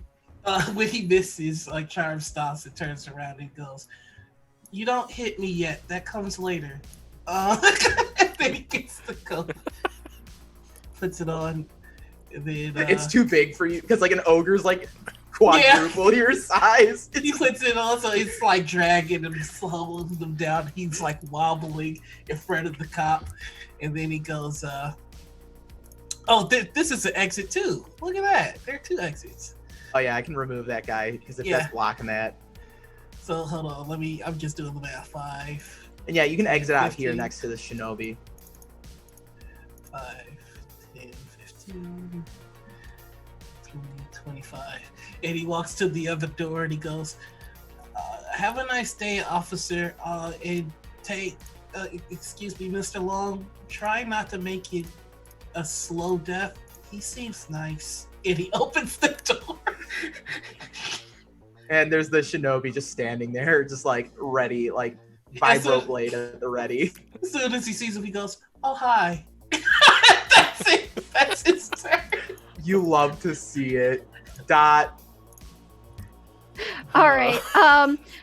Dot is watching all of these attackers come down this very narrow alleyway, and her protocol to, save everybody is kicking in. So she's going to move here, kitty corner, like this little corner here, so that she is sort of hidden, but still able to view around. And she's going to wild shape into her turret configuration. Amazing. What does it look like? So instead, like, she still has her regular torso essentially. Oh my god. But her legs transform so that she's more solid. So it's like kind of a cone shape so that she doesn't get knocked over and can't move. Oh my god, does she just like summon a metal dress skirt around her? Kind of, yeah. And then her arms turn into photon turrets. Oh. Oh. And I don't know if I can like attack anyone from here. I don't think I'm able to get a line of sight on anyone, but nope. I will stay there. Okay. Ready to attack. All right, the standards are up, and this one's gonna move a little bit and just be like, try and just use the gun to like butt check Tay here. Tay does a 16 hit. It does not. So you just goes to butt and you just kind of block the guns, the butt of the stock of the gun with Bluthun's razor. This other one's gonna kind of like come into the doorway and just shoot at you. Just there we go. And that's going to be a 16 to hit. Does not. So just kicks, just kind of like goes into the door, just and the shot goes wide, burying itself into the opposite wall. 30. Standing over the sleeping guy. And that's the standards turn. They're starting to dwindle on numbers. The shinobi's up.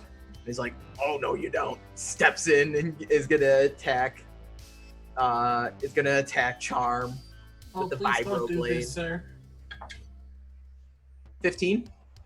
I use shield as a reaction, and Y'all have shield. and that bumps me up to 18. Here's how charm shields work. As the gentleman swings at him, he has a moment thinking back to learning the fundamentals of swordplay and remembering his master. And then he has a vision of Charm standing there watching him while he learned Kung Fu. Just being ominous. And then he goes back to real time and it's just like, ah! and you kind of like phase out for a second when the vibroblade goes to hit you and the shinobi's like, what the fuck? Hi. Please don't attack me. Jet snipers are not up. The enforcer crocodiles. Razgo, on the other side of the wall of the apartment you're standing on, you just hear and you hear like wheels churning against like concrete and stone and metal, and you hear just like a really heavy chunk against the wall as something big rams it. Oh shit. Okay. It's good to know. Tay, you're up. And on your turn, Tay, your Vox caster starts going off. Oh, lovely. Hello? Tay, it's Morgana, Burning Mother. I've got evac en route. Get the fuck out of there. Oh, so you see, that'd be lovely, except we're kind of trapped in the middle of an apartment complex, closed in on all sides. All right, if you can get out of the apartment complex, I can get you all out of there. Love, you do truly come through at the best of times. We'll be there in a jiff. I knew I could depend on you, Tay. Also, fuck the knights. Fuck the knights. All right, get him, Tay. Mother out. So of course, as a bonus action, I am going to put Hexblade's Curse on this gentleman here. Hell yeah. This We're just gentleman using the little boy. radioactive symbol because that's cool as fuck. Oh yeah. It's going to be a 21 to hit. Yeah, yeah. I'm going to be two-handing it. What's your minimum damage? Because I'm pretty sure, just eviscerate him. I'm not gonna make you do math. Well, normal one-handed is 1d8 plus 5. This is 1d10 plus 5. Oh yeah, your modifier alone kills him. Okay, 10 plus 2, 12 damage. I would like to, straight through the torso, cut in half. Yup, and just when you do so, Lethun's razor speaks to you. Ah, sustenance. And he would like to look towards the shinobi. I'm going to offer you the same thing, mate. You have a chance to run if you'd like. I can end well for you if you don't. No chance in hell, mate. You lost then. That'll be the end of my turn. Nice. On the other door in this alleyway gets blown open as the marshal dashes to the other side of this apartment. Baz, you see that, and that'll be his turn. The heavies are up. They're just big and slow, and this guy can't move any further. Razgo, you see a heavy bearing down at you. What would you like? And you feel this apartment next to you is just getting rammed with something big. What do you do? Yeah, that's something big. I'm thinking it's another one of these big giant guys over here. So I'm gonna try to get the hell away from it. But before I do that, well, hold on a second. Which way do I know is the way out of this apartment complex? I actually have a map of Undergoth and stuff on my person, so you know that. Okay, sorry. Continue. No, I was just gonna say, being a street urchin, I might have some sort of knowledge local type deal going on. Or something. Screws that, come here. There's some good nugs to be had here. Some good nuggies. You know that going this way, literally anything that'll get you off of this map will get you out of here. You could try and climb up the stairs here and take the rooftops out. You know that some of these apartments that are conjoined, the walls are thin enough that you could probably blow a hole through if you're feeling boxed in. You do know also on the other side of this wall here, and these border apartments is the main street out. Okay. All right then. Well, I'm gonna. I don't want to. But I'm gonna move over, kick this door down. As you do, I'm gonna have to ask you to roll me a. Ooh, where is it? I have it written down in here. Dexterity saving throw, because on the other end is an enforcer crocodile, and its turrets turn towards you and just begin unloading heavy rounds. No. That's a meager 11. Yeah, that's. Sorry, Razgo, you're not gonna be shirking this. So when you open it, what's up? I see. No, I didn't know if you were rolling to hit or if it was like a trap sort of. They just it's like a save, like a spell effect. Okay, yeah, never mind. No, you're good. It's just a spell-like effect. Just kind of as a reaction, it had a ready-to-action fire turret if anyone came into sight. So it's like the movies when you open the door, you're like, freedom, and you look up, you're like, oh, fuck. And you take only 14 damage, because I rolled kind of low on the damage there, as the auto cannons just begin firing at you, and you begin running and taking cover from it. So I am gonna try and get past it. Yeah, you can try and run past it, sure. You're still going to be in range of its auto cannons, though. Yeah. All right. Well, let's see, I used 2 squares. So if I've got 8 total, so I've got 6 left. I'm gonna go move here to. So you're like climbing over the wheel on it. Just, Yeah. You're like Yeah. hurtling the wheel. Just like Yeah. I'm in infiltrator armor, so I it's real easy for me to move around a bit in this mode. So I'm even like on all fours, like scurrying away like a mouse. All right, so that's 1, 2, 3, 4, 5, 6, 7, 8, and then I'm gonna dash with another 8. all right, to- so you're able. Basically, you'd get out of there. So yeah, haul ass down the street. I hope I got everyone's number.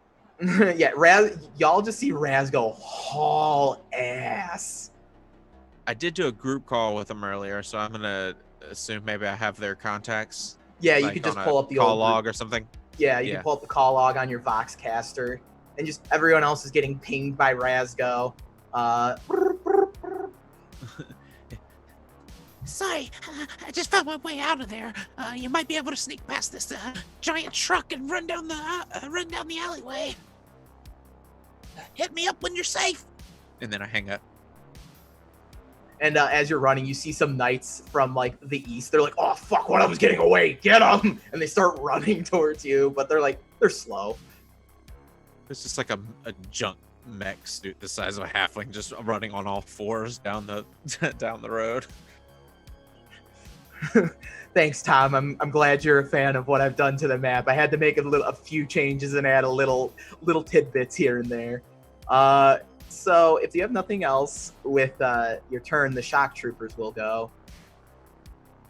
And they're just, this guy is like looking at Tay, just shoots through the window. Tay, I'm gonna need you to make me a dexterity saving throw.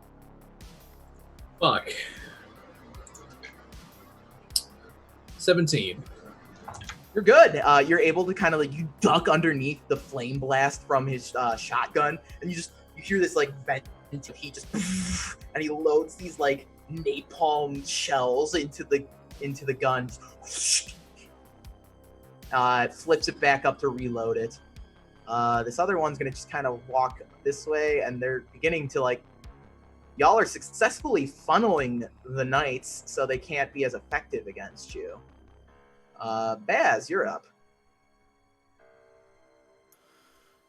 All right. So the marshal is behind me, right? Yeah, the marshal's here, and when you looked in here, you saw a bed was pushed up against the door. So. Oh, okay. All right. So I am going to follow Razgo's lead, I guess, and I'm going to first use my action to shoot at the marshal while I'm running. And I'm just gonna try to like ricochet the laser off a wall and bounce towards him and hit him. Love it. Go for it. That's pretty good. That's 18 again. That'll hit. I can roll one number tonight. And that's the same damage as last time. That's 12 more radiant damage. Okay. And yeah. Sweet. And I'm just gonna take off running towards the tank because I don't really care about killing him. Okay. So I'm gonna get here. Then I'm gonna use my bonus action to dash. Mm-hmm. And then I'm just going to teleport off the map with my my advanced bonus action of slipping through time. They're getting away! Get them! With that charm, you're up. You get another call on the Voxcaster. Update, Baz got out.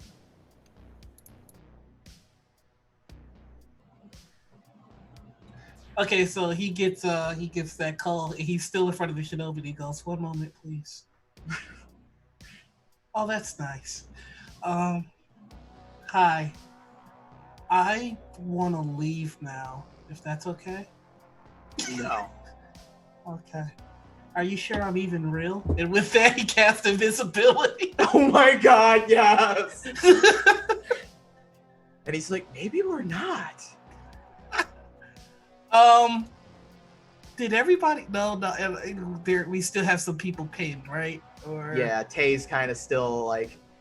Okay, then got there's the full force of the knights bearing down on him. Then there's a plan that I've been thinking about it, and so is this thing here that I'm pinging? Yes, the truck. Yes. Is that the same as this thing? No, it is not. This is just Okay. this was like a delivery truck that was just there. Okay. This is more like this is like ambient background cover. This is actually a hostile vehicle. Okay, that's what I was hoping. So, 5, 10, 15, 20, 25. Oh my I'll god. make the sneak. Yeah, you already know where this is going. You're gonna drive that fucking truck through a wall, aren't you? Yes, I am. I'm going to run them all over. You love to fucking see it. Is that your turn? I will make my stealth check if I need to.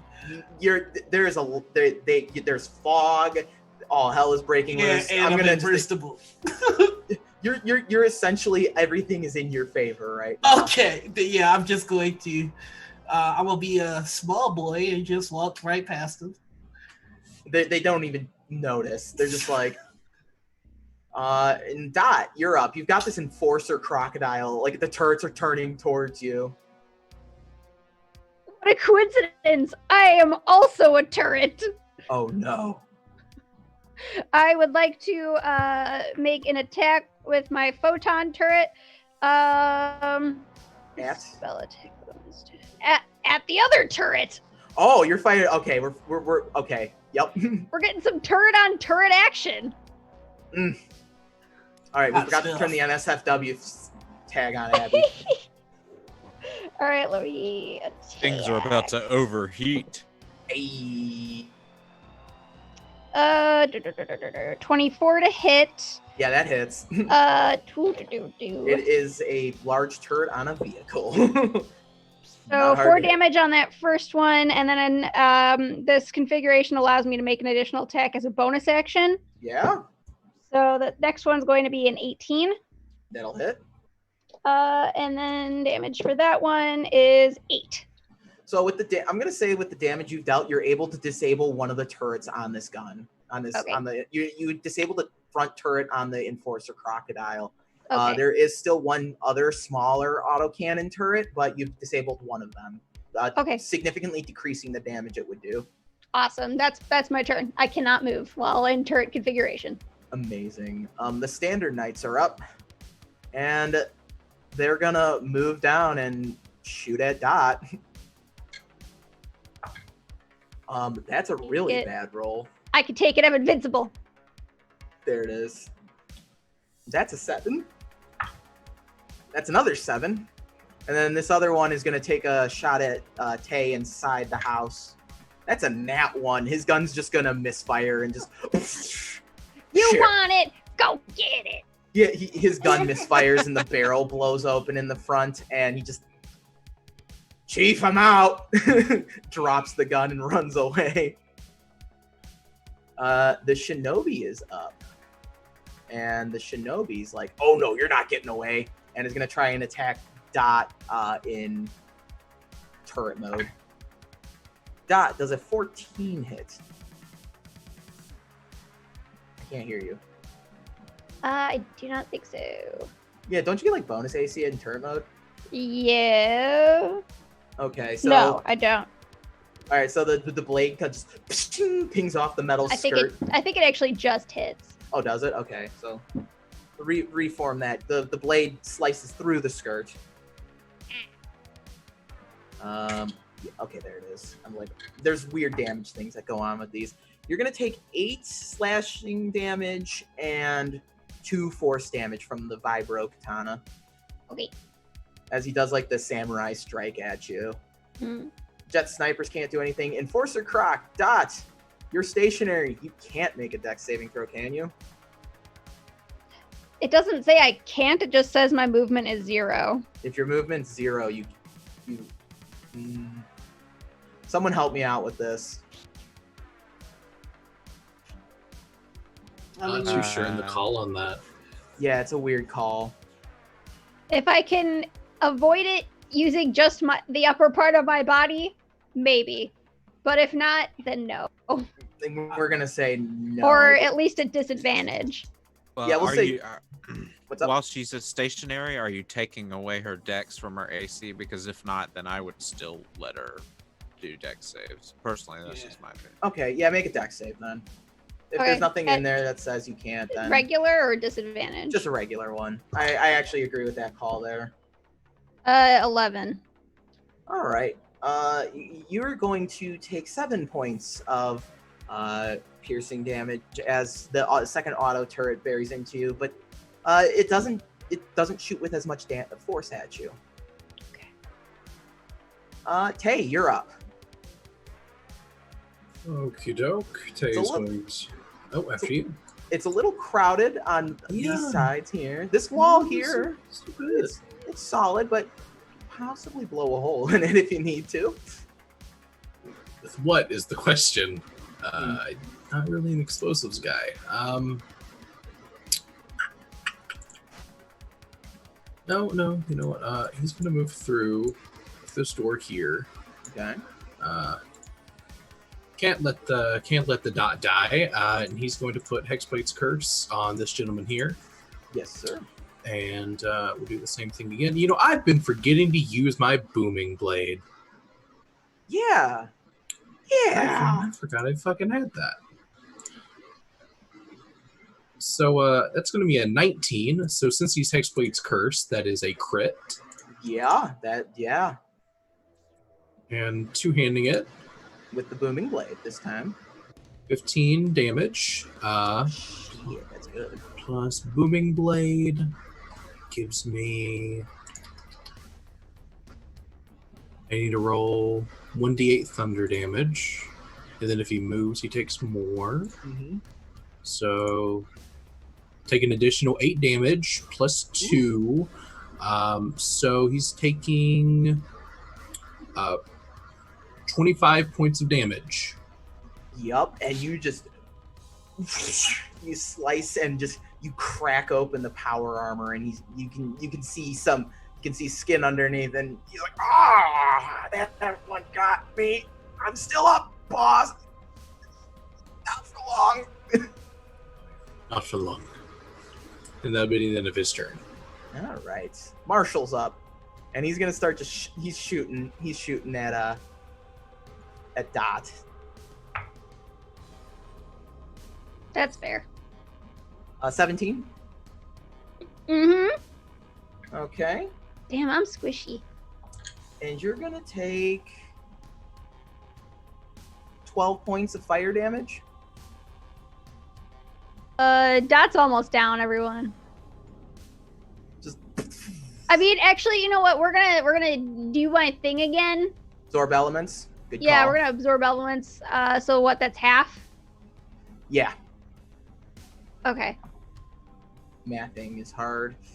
Yeah. You took what did I say before? You said 12. 12. Okay. So yeah, I am at 8 6. hit points. You'll take 6 then. I am now at 8 hit points. Alrighty. The heavies are going to be up, and one's going to take a shot at Tay, just a semi-auto, and that's going to be an 18 to hit. He meets the AC. So Ooh, need just to beat there. it. That's going to be 10 points of piercing damage. Just as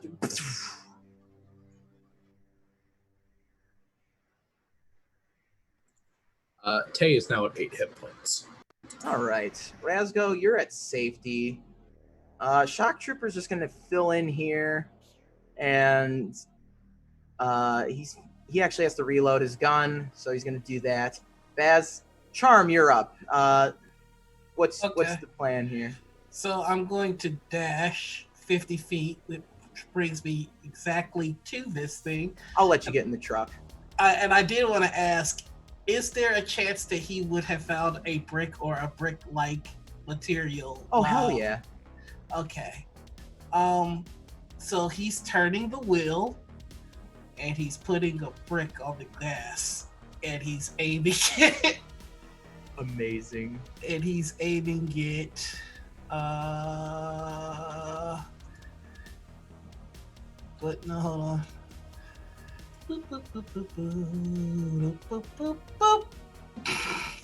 That All way. right. So yeah, it plows through the safe house and just runs all of these knights over here. Just the truck's on the map later. Just you just send a truck flying into there. The buildings are collapsing. Knights are just like, oh gods, and yeah, you ram them with this truck. You just and just it also takes this guy out. He's like, oh shit, Flawless victory. basically just. And Charm, you run over a bunch of them. All right. He sent the truck by itself with the brick. He's gonna continue to exit stage center. Since you're invisible, you're gonna just be able to successfully exit stage center. Dot, you're up. You're with Tay here. At this point, I think I'm gonna just let y'all make the clean break. That truck caused so much chaos that the clean break is doable. Y'all can escape. And you begin running down the street, and we're going to take a quick break here, let everyone catch their breath, and we're going to come back as we make the getaway. Thank you, everyone, for joining us. We'll be right back.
Perilous song.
Song.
Perilous Song.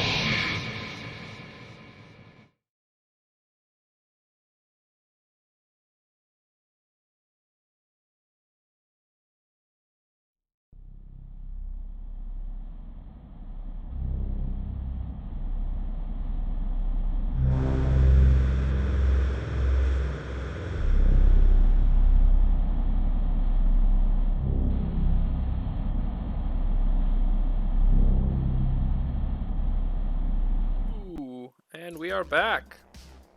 Hello, everyone, and welcome back to the premiere episode of Perilous Sun. Our stellar cast of motley characters.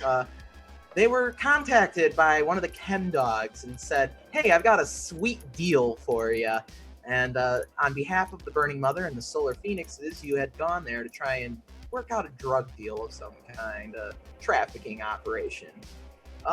Turns out the Gothic Knights, the local law enforcement, showed up and a shootout ensued, which was brought to a swift end when a delivery truck was driven into the police. Got him. Our yet unnamed group begins making their way into the main road, and as you begin to make your getaway, you quickly begin making your break for it. Feet slam against pavement as you look over your shoulders as the sounds of sirens chase you through the streets of Arcology Sector 3. You shove past meandering pedestrians, the sounds of ceramite boots hitting the hard ground echoing in the distance as the engines of Enforcer crocodiles rev down the street. A dark land speeder flies down the road, burning in hot. Flames are painted into the matte black finish. You see behind the wheel is this elegant but strong-looking elven woman. She has like almost orangish skin, and like her hair is very just this bright red, and it almost like flows like fire. This is the Burning Mother, Tay. You recognize her. She brings the speeder to a ripping halt, slamming into the side of a building in the process, her eyes burning with desperation as she shouts at you to get in, without even thinking. You jump into the speeder, and in a swift single moment, Mother is able to get the land speeder turned around and flying back towards Sector 4, where you came from, in the sludge lake. The dark copper metal of the fabricator towers and waste processing plants blur by you as the speeder dodges in and out of traffic. That's when you notice Pegasus fleeters, with knights driving them, quickly fly in from above and attempt to stop your land speeder. The smaller motorcycle styles speeders glisten clean silver, a stark contrast to from the grit and grime that seems to cover everything in Undergoth. And the Burning Mother kind of looks back. She's like, "Oh, fuck! Shit, you gotta do something quick! My speeder's good, but it's not gonna outpace a Pegasus." Well, with all that here? in mind, yeah. Question. Oh, sorry. No, after you, Justin. Here, okay. I was just gonna ask: would you say enough time has passed where one might have been able to do an arcane recovery? No. This is like Okay, immediately minutes after you ran All right. out of there. Never mind. All right. You good? So we have a vehicle in pursuit. How far is it back? You have a few vehicles in pursuit. They're not too far behind you, and they're gaining speed. They're like imagine if like a motorcycle was like a hover bike instead. That's what these things are. Got you. Okay. Go ahead. You sure? Yeah, I'm just reading something. So Okay. yeah. How far away are they? Would you say? Would you say they're within like 60 feet? Yeah, you could do something to them if you're trying to affect them. You could do something to them. And they're like a motorcycle. It's like a motorcycle, like open. Yeah. Right. Can Yeah, I open use top. my time split to teleport to one and kick this guy off of one of his? You know what? Give me an athletics check. Let's do this. This could go poorly. We'll do like Ooh, contesting and it athletics does. checks. I'm gonna use lucky, and I'm going to see myself fail and get run over, and jump back to my body real quick and shake it off and roll again. that's a lot better. 22.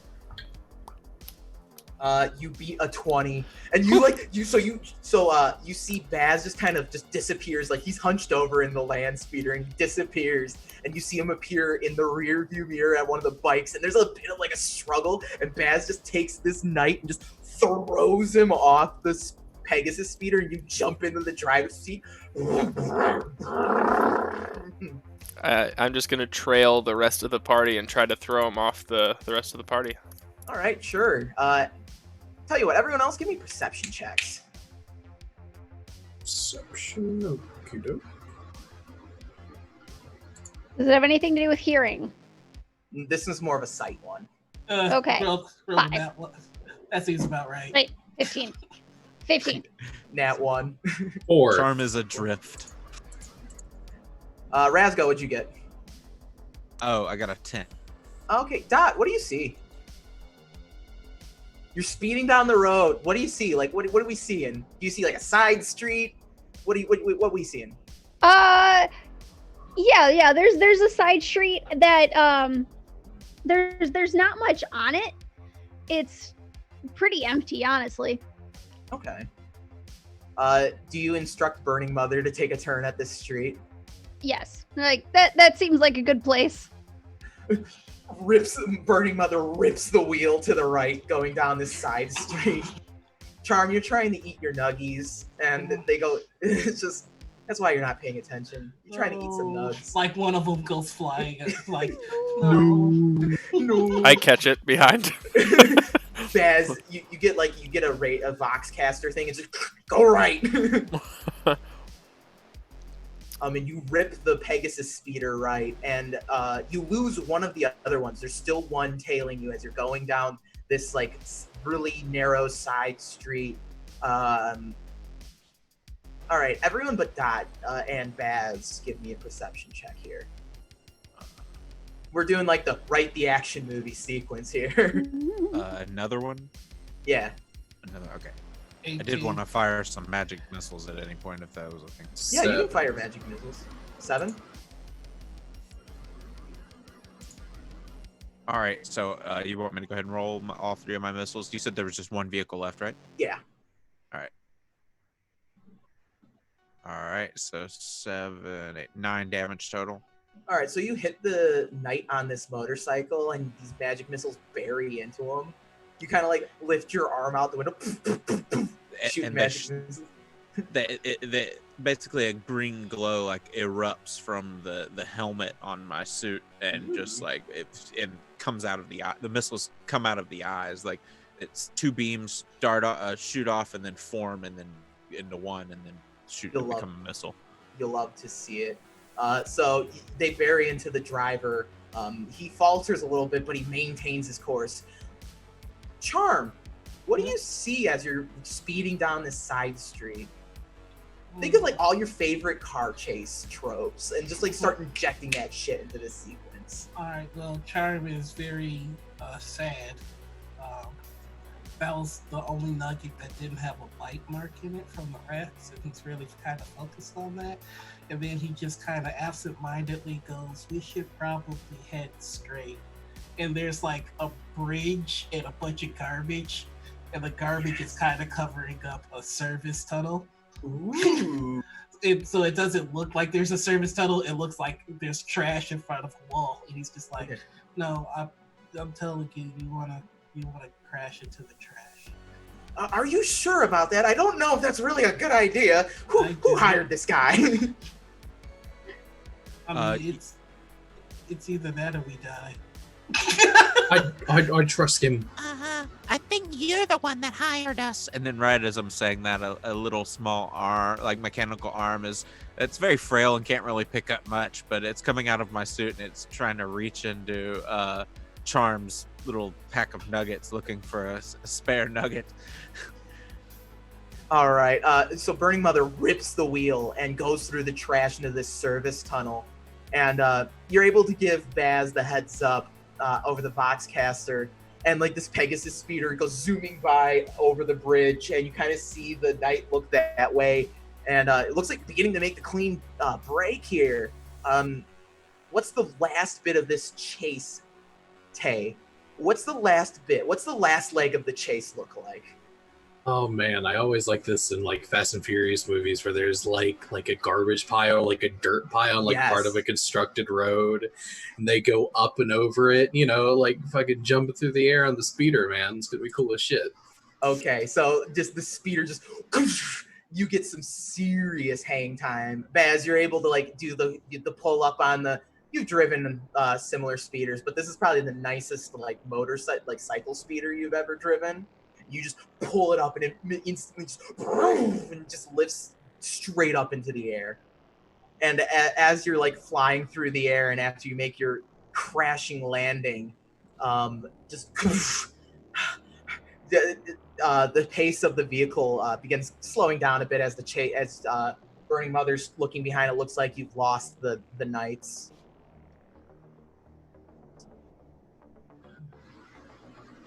Is everyone okay? Anyone seriously injured? She's kind of like looking back like concerned mom in the car.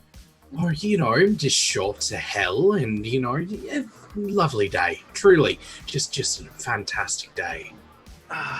Who looks the most hurt besides me? Hey. Tay, okay. Dot will cast Cure Wounds on Tay. Charm looks emotionally hurt.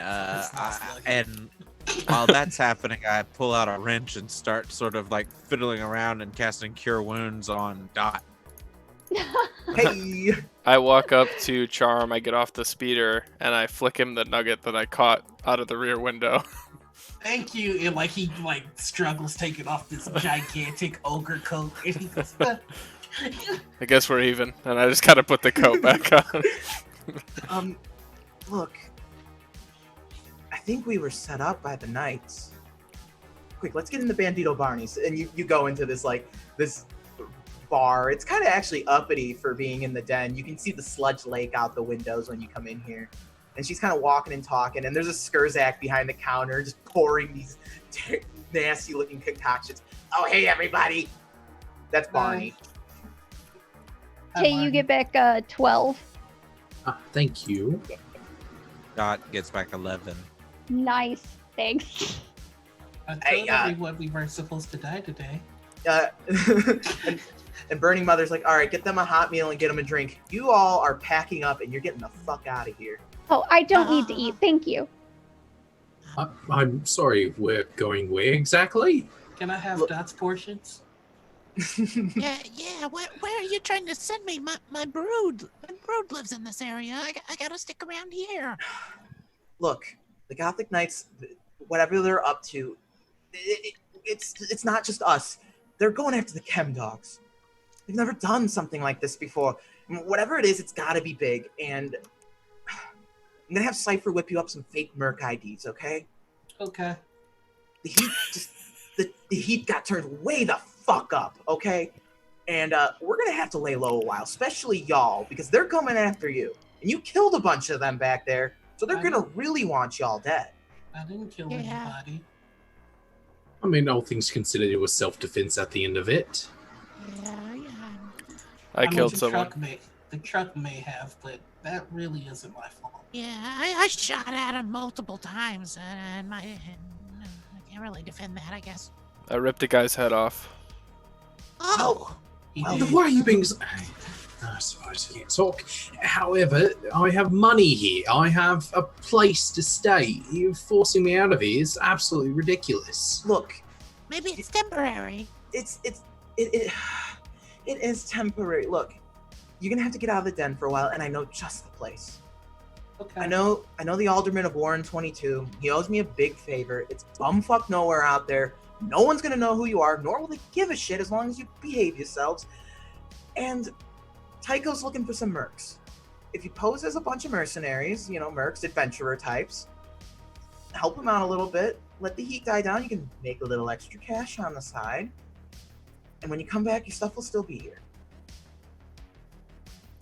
I'm counting on you for this to work out well. Okay, have I ever let you down? I suppose not. I mean, technically, today could be considered a letdown. That wasn't me. Oh, okay. Well, okay. I've got a lot of stuff here. Do we have any time? Maybe I can check No. in with. We have no time. You must pack up whatever you can right now, and I'm getting you on the next transport to Warren 22. I'm all packed up. It just packs his pockets. Burning Mother, before we go, do you know anything about corrupted stars? Corrupted stars. Well, yes, I've heard plenty of stories about corrupted stars. Besides, stories say a great void entity was born from one, but we're not supposed to talk about that, lest the Astro Templars or the Inquisition hear us. So they'll know more? Perhaps. Honestly, Warren 22 is not a bad place to start looking, Baz, is it? You can call me that. They've got a strange mine set up there. The derelicts out there. You might want to check that out while you're out there if that's what you're interested in. Thank you.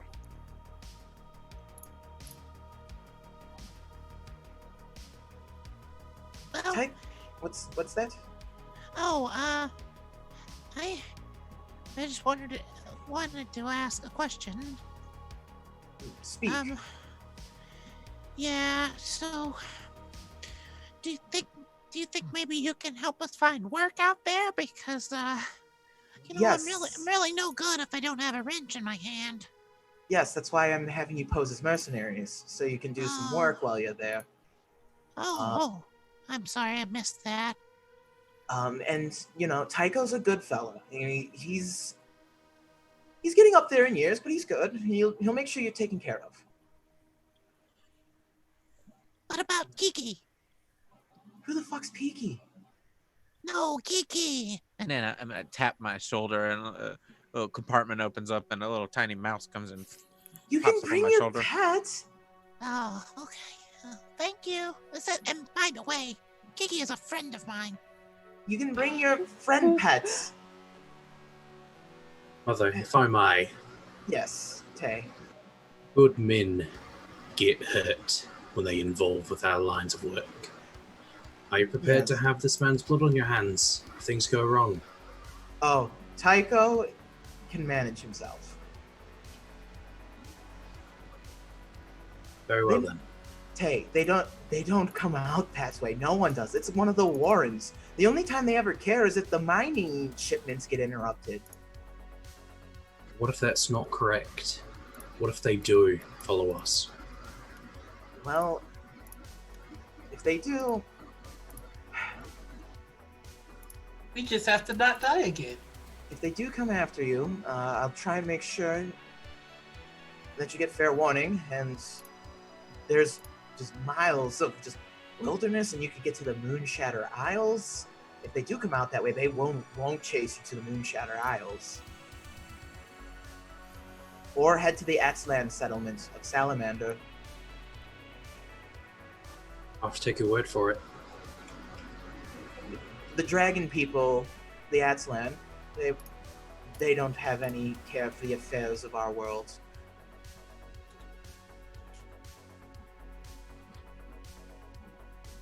Anyway, I will leave you to pack and collect your things. I'm gonna go get those. I'm gonna go talk to Cypher about those IDs for you. Okay. Burning Mother kind of takes her leave. She does slide 500 credits towards everyone for your trouble. So you get like a little like chip thing that's like you got credits, and of course Nice. y'all bank with like an underground bank, so it's untraceable. you bank with the Phoenixes, it's untraceable. So you're free to just kind of roleplay amongst yourselves as you prepare to voyage to the New Warren. Hello, everybody. Hi. Hello. I'm glad nobody died. Oh, me too. Well, that's not entirely true. I'm glad none of you died. Yeah, no one on our team, Dot. Hey, we're a team. I don't know where's this team shit you're getting from. We're a bunch of criminals who wound up in the same location with the fiercest thing from a team. This is a job. Yeah. Well, maybe We're a we should team up to do the job. Hey. That's not a bad idea. I don't need you for the jobs here. Don't you want us around, though? Yeah, we're pretty helpful. 2 people about as high as my legs are. A demon and not a robot. This is Potato! ridiculous. That's the other thing that I was going to tell you, Dot. Potato. Potato, what's up? You have Potato. any? I've been called worse, and I just sit down and start cleaning my gun as this conversation goes on. Well, I mean, you have the horns and you have the rifle and you're killing people with chain blades. It's, I'd say, fairly demonic. I don't disagree. Fair enough. We all have our uses, I think. Just the right puzzle pieces to stick around and stay alive. Yeah, I'm a mouse-born. Not a usual Skurdak, so I don't really carry too many diseases like some of the others. Tay's going to take this time and prep to make a few calls, specifically his own run, drug lines, weapons trades, pretty much liquidating his assets, and so be leaving the area for a while. All right, yeah, you're able to kind of basically liquidate your assets and make sure that nothing will happen to them while you're gone. I need to go and make a few phone calls. My brood's gonna be wondering where I'm going. I wonder if the Burning Mother has a secure line I can use. From behind the bar, a Voxcaster gets thrown at you. Use this! Oh, thanks. I'm like halfway climbing out of my mech at this point, and my mech arm is actually the one that catches the thing and then Love hands it. it to me. And I grab it and just start frantically dialing some numbers really fast. Yeah. What do you mean you're leaving town? You're not supposed to. We got that big job we're supposed to do. We just got to scrap in. We gotta admit to you. What are you doing? It's perfect. It's good. Listen.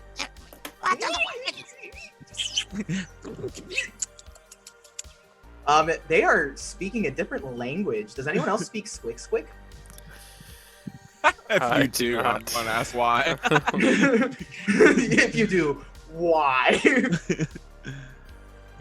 There's just a bunch of squeaks and frantic I am definitely growls going and to ritual cast comprehend language because I am interested. it's much longer than a 10-minute conversation because I've got about 25 different people I've got to check in with. And then it's like, wait, but your sister's pregnant. The litter's due next week. Oh, congratulations. We'll send her my best. So Razgo's making calls on the Voxcaster. Dot. Yes. Is there anything you're doing? Dot is standing there pleasantly. Barney kind of walks up to Dot and just kind of pokes. How can I help you? Oi, excuse me, are you a Reploid? I am indeed. Thank you for noticing. Ooh, never had one of those around here. Surprised Burning Mother's not having you scrapped. Bonnie. Is that what Manners. Burning Mother would prefer? Because I can be scrapped. Oh, no. Yeah, I just want to see what it looks like on the inside, how it all works. Allow me to show you. And she'll like open a panel on her. Oh my god. Whoa, holy shit, this is really cool. And he's kind of like looking around. Well, thank you for that. You're very welcome. And he just kind of sets down this like glowing blue liquid. It's an optimizing formula for machines. I don't know if I'm technically a machine, but thank you. You're authorized to drink. Just drink it. It's good for you and your circuitry. Understood. Thank you. And she will down it. So you got so that's a potion of healing, and everyone else will get one from the bartender. Okay, cool. How much does that heal for? I forget. What is it? 2d? It's 2d4 plus 4. Okay, thank you. Oh, can people start using their hit die? Is this a short rest? Well, you're gonna be calling it a long rest because you're gonna be boarding a shuttle in a minute here. Oh, hell yeah. So you don't have to consume those potions right now. You can hold on to those. Yeah, I'll then save I mine. will keep that. Burning Mother comes back, and there's an ogre with her. The ogre has like a cybernetic implant over the eye, and he's holding like these little booklet type, like Pip-Boy type things. That's the best thing I can think of for it. It's a Pip-Boy from Fallout. All right, we've given you special Voxcasters installed into these your Merc books, and they hold up these Pip-Boys. These are yours. You're now officially members of a mercenary guild. You can name yourselves. You're full-fledged mercs now. You can go and take contracts for money. I've been doing that for a while now, but I guess it's kind of neat to have a license for it. Yeah, that's one way to look at it. Now you're a licensed professional. Even if the license is fake. And I get to keep the money this time? Whatever money you make is yours whenever you're down at 122. Oh, that's nice. Hopefully it's easy work. I need to ask a question out of character. Or do we need to come up with like fake aliases too? Or No, you're Okay. literally you're going to like some other part. So the way that Krusek is laid out is instead of being like one solid planet, it's all these different floating platforms and whatnot. You're going like way the fuck out there. No one's gonna know who you are. No one's gonna. If you go and say I'm Razgo, they're gonna be like, "Oh, hi, nice to meet you. I have no idea who you are." It's a Gotcha, okay. It's literally a different world in the Warrens. That's why Burning Mother is sending you there. Y'all are familiar with the idea of the Warrens. It's you're being sent to the farm.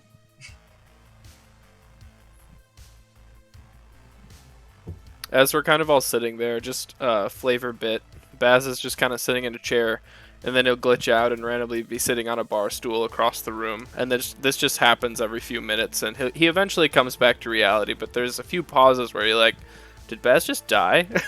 And then eventually he's back in a chair behind you or something. Nice. Okay. So if y'all have nothing else you want to do, Burning Mother will begin taking you to like the port where you'll board your shuttle. Okay, Perfect. after spending a few minutes sitting uncomfortably close to Raz as he was having his phone call conversations, Jarvis just gonna head board the ship. So yeah, you take the speeder. You take a different speeder because you need one that's not hot. It looks more normal. You take it down to the shuttle port, spaceport, and Burning Mother they just let her through. She's got her own shuttle there, and it's very garishly colored, like Guy Fieri's all over because that's their shtick. And she's like, "All right, well, hopefully, I will definitely give you a call when things begin to calm down up here." Hey, with this paint job, you're really leaning into this whole ginger thing, aren't you? Well, we are the Solar Phoenixes, so fire is kind of a thematic thing. I think it beats dogs and gas masks, if you ask me. Oh, yeah, those guys are not nice. Esco, do you require an explanation on the history of phoenixes? Oh, yeah, I'm actually not sure what a phoenix is, so, yeah, maybe that could be what we talk about on the journey. So Dot will essentially start spurting a Wikipedia page. Oh my Just god. text to speech Wikipedia paging it. Hold on, I've got you, Abby. I love it. Oh god. I've got you. We're doing this because you know what? We're doing this. Wait, wrong Phoenix. Y'all don't know what Phoenix, Arizona is. All right, so Dot starts reading. It's an from ancient folklore. A phoenix is a long-lived bird that cyclically regenerates or is otherwise born again. Associated with the sun, a phoenix obtains, and it just keeps going. It's just the whole Wikipedia article on I phoenixes. am just eating it up because she is super fascinating to me, and I'm digging it. Would you like to hear my references and external links? Oh, of course. Oh, Dot, you get a notification. Warning. You are reaching extended limit of cloud reach. Oh, Please shutting connect. down. No, you just can't access your online database. Oh, Your Wi-Fi's off. Please connect to the Greater Sinex network to re-access the database. I know nothing. Can I roll an Arcana check to see how much about phoenixes I might know about? Sure. Well, you know everything now. The shuttle pilot's like, oh dear God, oh dear Sinex, help me. Not enough to just go, and most likely the external links and sources that she used for were this, that. Oh, I read that book once, you know. I'm crammed in the front seat next to the driver, like in an awkward Uber, and I just have a large sniper rifle on my back, and I'm just looking over, staring at him. The driver is this. The driver is this scuzzy-looking orcs, just dark brown hair, got a few mushrooms growing out of the skin. Kind of looks over. Hey, ain't that a Red Devil DPR? Referring to your sniper rifle. Yes. Well, that's a great fucking gun, mate. Do you have one? No, I've always wanted one. Say they can punch right through power armor. It did earlier today. Sweet. Sweet.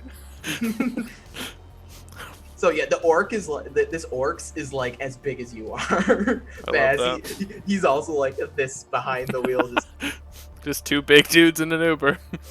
two big dudes in an Uber. And so you're flying this shuttle, and you're just you're passing. The number of other shuttles you pass starts getting significantly lower and lower. You stop seeing platforms and asteroids with cities on them. The terrain grows empty and wildernessy, and you're kind of passing over just all of these just large just chunks of almost just space rock with just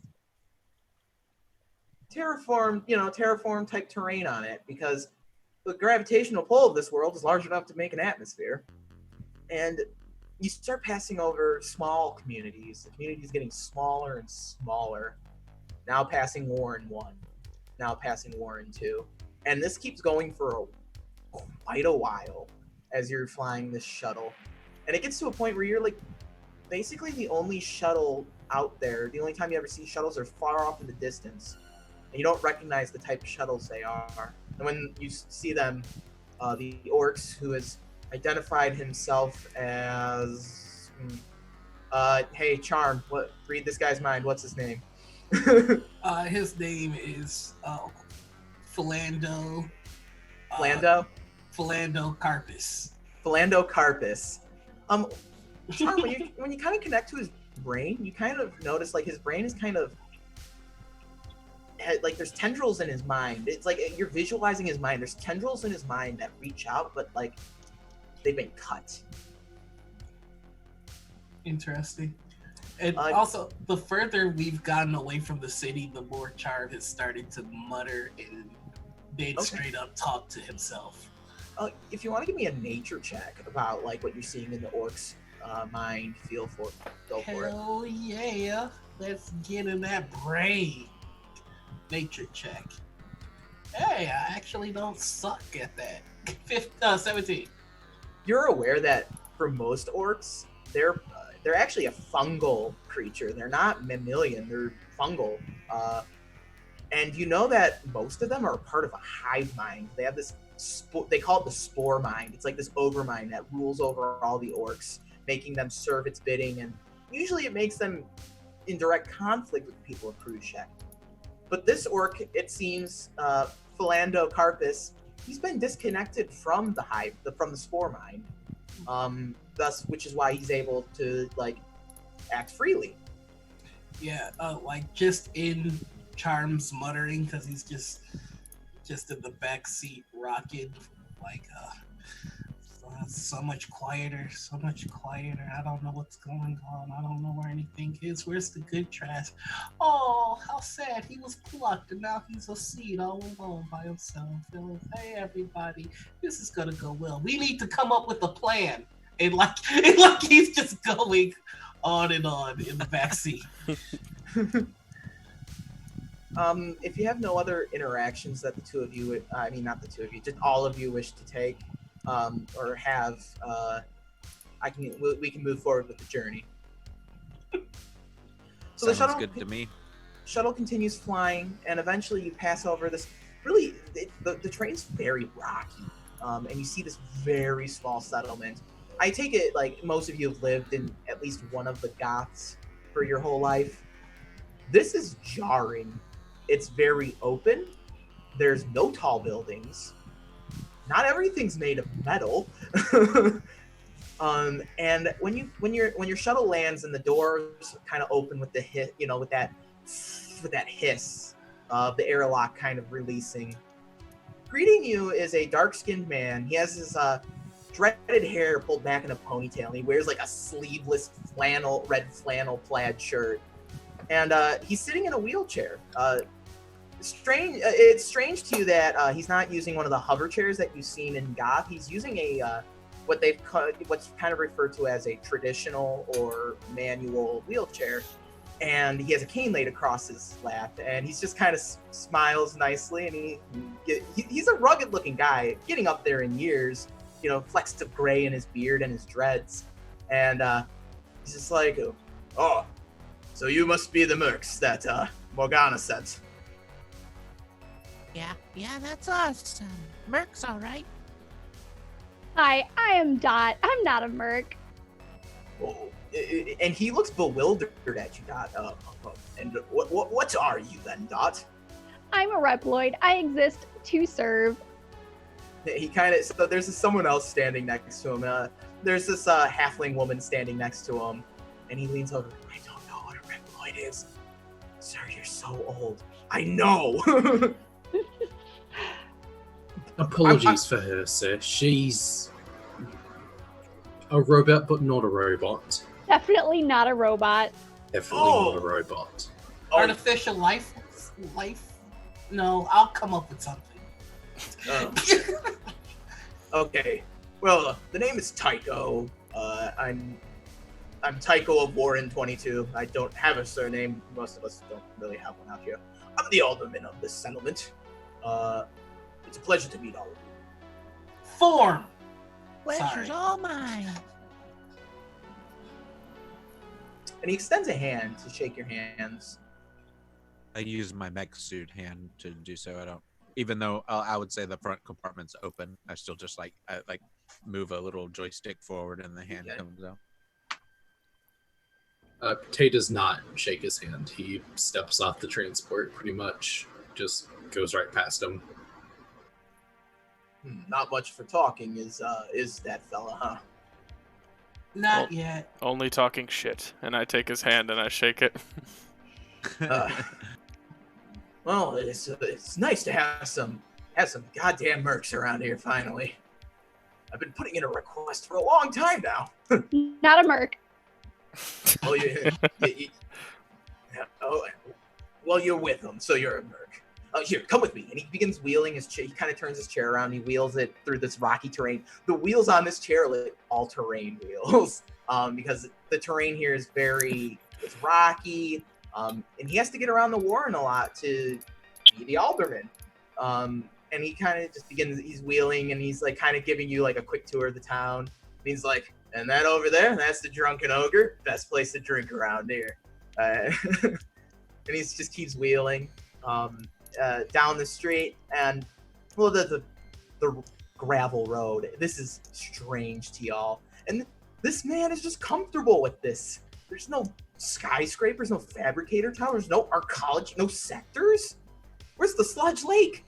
There's actually a nice pristine lake over there, and oh yeah, I catch all kinds of stuff out of there. Anyway, and you begin happening upon this small, humble cottage. The garden and the lawn's a little overgrown. I have to apologize. We haven't had mercs here in a while. This is going to be your HQ. This place is yours to stay, and feel free to decorate it how you like while you're here. It reminds me of home. Oh, you're not from around. Oh, you're not. You're from the Warrens, then, huh? Something like that. This place is incredible. I've never is been out of the awful. city. I love the two very opposite reactions. Great. This sucks. Tay, it is definitely not bougie living. This is like going to visit grandma in Iowa. Where do people play card games? Oh, the Drunken Ogre. The Winthrop's always throwing on a good card game. Where's the vehicles and the buildings? Where's the shopping center? This place is about as hodunk as you get. Well, yeah, we're in the Warrens. What did you expect? Something more than this. Oh, hey, better than a cell, isn't it? Tay? You wouldn't catch me in a cell. Look, I know this isn't optimal for all y'all.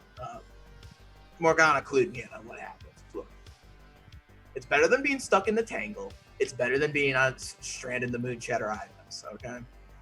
And luckily, she didn't make you come here as minors. We get a lot of those.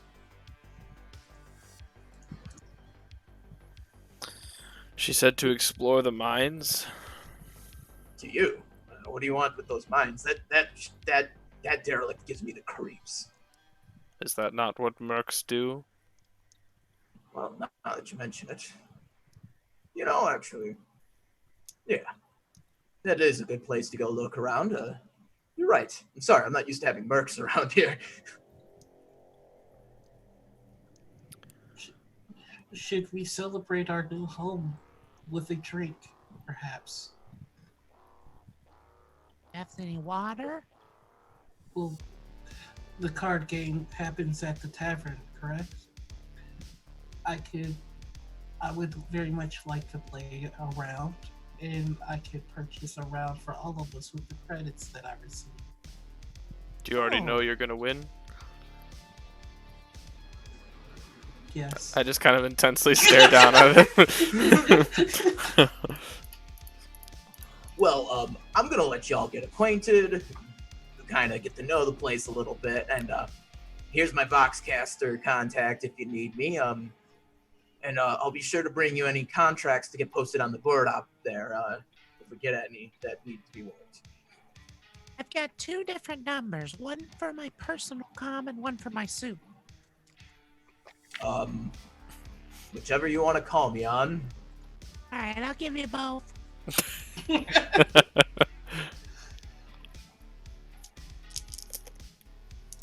And then if you need weapons, we do have a fabricator in town. She's quite good if you need equipment.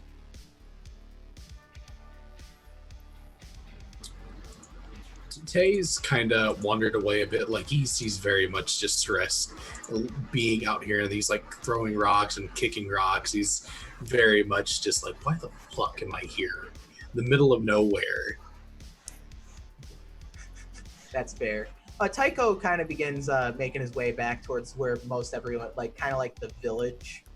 There's like a village section where it's like the center of town, but then the rest of it like kind of spreads out. It's all like agricultural. So you're just kicking rocks, looking down farms and shit. If it's cool, you mind if Charm goes after Tay? Yeah, by all means. All right, so he's gonna tell everybody else we should all meet at the tavern, and then he's going to walk over to Tay and go, I understand that you're miserable. This is not what you're accustomed to. I didn't ask for this, you know. I didn't ask to have to be sent off to the middle of bumfuck nowhere because of some Kimdog scum. I had a nice life back in the Gothic, and I'm fucking out here. There is a way back to your old life, but it involves this.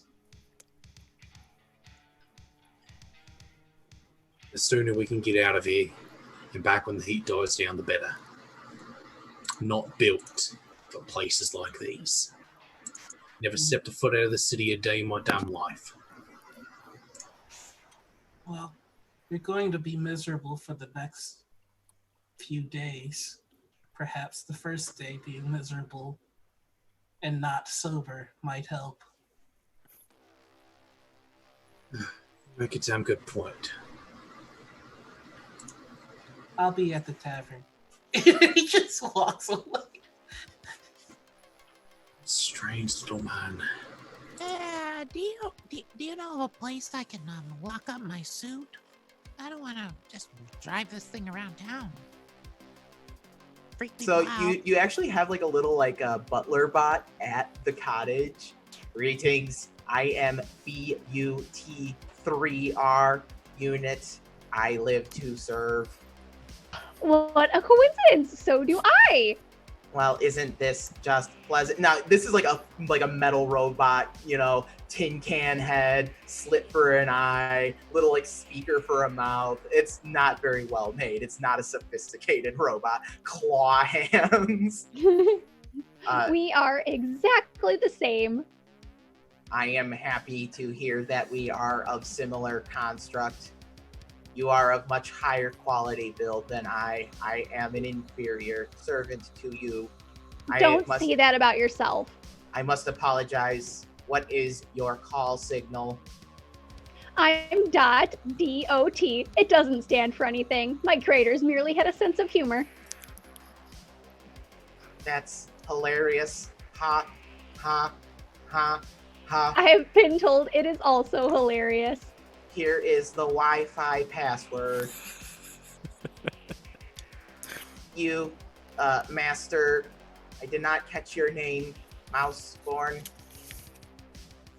Oh, my name's Rasco. Rasco Vic. Greetings, Master Rasco. It is a pleasure to make your acquaintance. Oh, pleasure's all mine. I don't get to see too many different models of droid. I am the droid you might be looking for, then. You may park your suit of armor in the shed around back. Oh, that's perfect. Well, I'm gonna leave you with both of my numbers. Well, no, that doesn't make sense. I can contact you as long as you are in comms signal length reach. Okay, well, listen. If you see a red light flashing on top of the helmet, then you need to call me and let me know so I can get down here really quick. Understood. Your possessions are safe with me. Thanks. If anything were to happen to them, I would self-destruct on the individual who would dare try and steal them.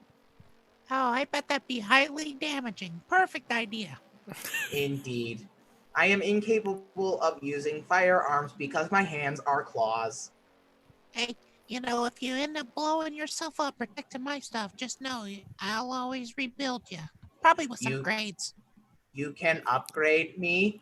I am excited. Woohoo. Rasgo, I think we're going to get along swimmingly. Oh, I am not very good swimmer. I must apologize. I did not mean to offend you. I'm gonna just sort of awkwardly nod and go and open up the back panel on my suit and hold my hand out, and the mouse is gonna crawl across my arm and climb on my shoulder, and I'm just gonna actually climb on my back because I forget I'm like 9 inches tall, so climb on my back in like a little backpack. Yes. And then I'm gonna just walk off and try and catch up with Charm. Okay. Baz, greetings. One who is ogre. I turn am- around and walk to the tavern. Understood. I am sorry if I have offended you. I am incapable of acting with malice. I'm not, and I just walk off. He sounds like a real badass. I am jealous. Tell me, Dot, will you be joining your friends at the tavern? I'm not sure if they are friends, but I am obligated to follow them. Okay. I will see you and your compatriots when you return. Indeed. Entering sleep mode. Bing, bing, bing. Shut down noise! That was the window shut down. They're a bit behind on the technology here out more in 22. They're still running some old OSs. Windows 12. Windows X was already a thing, wasn't it? Shit. They're still running Windows XP. So Dot, you're able to reconnect to the Synax network. As long as you remain within like the village or any settlements, you can access the database. I know about Phoenixes again. So the rest of you are heading to the bar in town, the Drunken Ogre. It's a dive bar type looking place, like a log cabin style building. And you open the door, and there's all kinds of like animal heads, like Snagglebeast heads on the wall and whatnot. And so there's this just burly looking fella, large belly, wears like a vest, and he's got this like just chest hair that he just lets the jungle out there. And he's got these huge horns on his head, and you all recognize him as a Grendel. You get a few of those in the den, and he's just like, "Oh, you must be new in town. Name's Winthrop. Welcome to Drunken Ogre. First one's on the house." Where's your card game? He points towards a card table, and there's a bunch of just rather ragtag miners playing some cards. Hey, pull up a seat. Welcome. Heard you're the new merc. When he gets to the table, his whole demeanor kind of shifts a little bit. Like, instead of just kind of being in of himself, he takes a deep breath and he goes, "None of you are gonna beat me tonight. So deal me a hand and then give me your money." An ogre woman with like a mechanical arm. She's like, we got a real confident fellow over here. Thinks he's like a fate bender or something. 500 credits. That's my buy-in. Double or nothing. Really? That's it? I'd like to get on in on this, please. 500 credits. Oh, I'm just giving it to him. Yeah, I give it to Charm. There's another 500 for your friend. I would like to observe Charm and see if he is just lucky or he actually knows the future with what I've seen so far. So while he plays, I don't know what's going on, and with my background, I feel I'm very interested in that. Okay. You will note that when they deal the hands, Charm never looks at his hand. Yeah, you play a game of holo cards. There'd be like these little holographic cards that like have little animated monsters and shit on them. It's basically playing poker, but it's fancier. But yeah, they did. Go ahead. Okay, as soon as they deal the cards, he's just literally leaning back on his chair, just staring at them with his wounded eye. Yeah, and there's an Atslan with them. Really lizardy looking fella. Leans over. He ain't even looking at his cards. And the ogre woman's like, whatever. Watch him waste all his credits. And yeah, go ahead. Yeah, this is when I'd say like a gaming set cards check, but like you're gonna use your divination shit. That's where that 19 is going. Yeah, you take the house on them. So yeah, as soon as everybody flips to reveal their cards, you just apathetically takes a finger, flips his hand, and then takes the money. No way! Oh, one of them actually like gets up from the table, like angrily, forcefully pushes the chair in. That's the last of my chips tonight. Do I get any sort of read watching this? If he's cheating, if he's lucky, if he's manipulating the future? I think it's more a matter of like he knew when to sit down, when to sit down, where to sit, and which hand would be the winning hand. So you're like counting cards basically, but you didn't even like count cards. You just sat down and was like, this table's hot right here. Right here, right now. Just Baz, you're from Undergod. You've hung out in the seediness of Undergod before. You know when someone's really good at gambling, and you know when people are freaking cheating. Okay. Well, that was a fun game. I would feel bad, but I told you that you could not win. Well, you know what? You got best of me, so well, welcome to War in 22. Bass. Yeah, yes. What's up? Can you help me order a drink? The bartender can't hear me from down here. I just pick him up, like kind of by the shoulders and place him on the bar. Oh, I'm sorry, I didn't see you there. Yeah, thanks. Do you have any seltzer water? Yeah, I do. And he just kind of gets the tap out and just... Oh, thank you. I'll take that and a lemon and a lime. Lemon, just kind of quickly chopping lemon, put a slice of lime in there, and put, if there's ice in it. It's a really refreshing looking glass of seltzer water. Oh, thank you. This is delicious. How much I owe you? Nothing, friend. That'll be on me, as well as the next 500 credits worth of drink that everyone orders. Oh, I can't drink that much. I'll end up just peeing all night.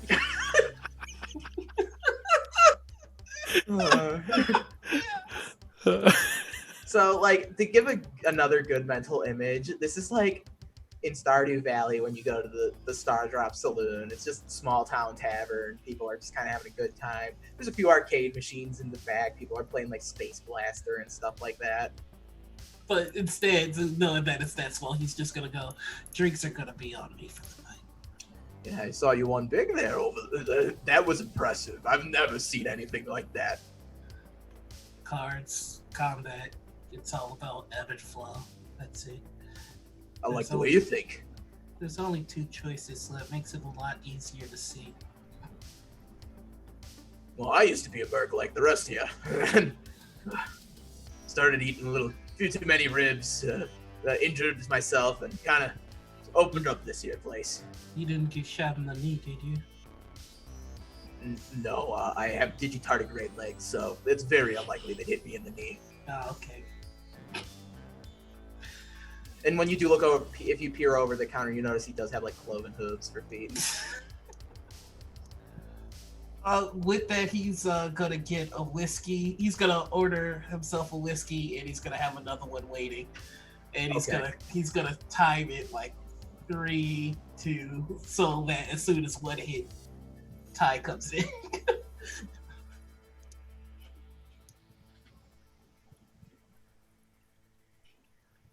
All right. Well, the tavern's still all yours. You got some town to look over and whatnot.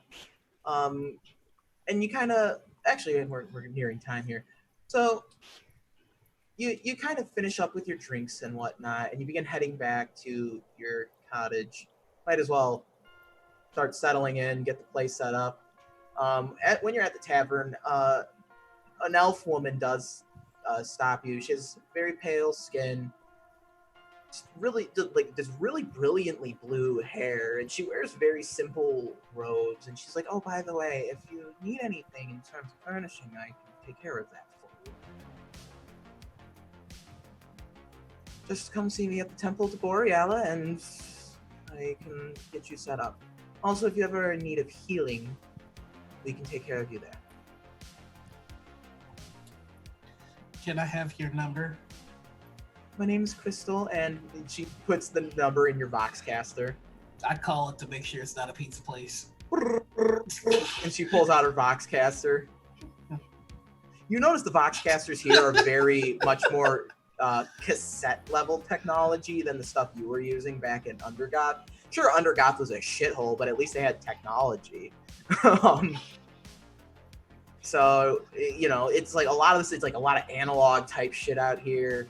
They don't get a lot of good, you hear a lot of the people, they're like kind of oogling and googling at a lot of the stuff y'all are carrying with you, especially Baz with that sniper rifle, the scrap, if they see the power armor, they'll ogle at that.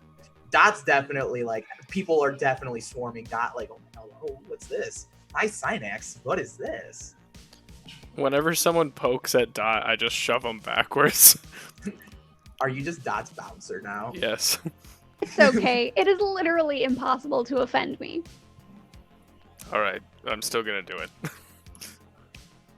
As you're kind of things are winding down for the night, Tay, since you've kind of had a very much a leader-esque vibe for this merc group, you're approached by two humans. They're very humbly dressed. Definitely not the kind of people you would normally have associated with. They do look like honest folk. And they kind of look sullen, and they kind of are looking at you, and they're just like, hello, I'm Shanyan, and this is my husband, Guthbert. I heard you're the new mercs in town? Technically not a are. merc. Dot, we are mercenaries, love. I'm not. They're merc Fuck adjacent. me. Hi, apologies. Yes, we are the mercs in town.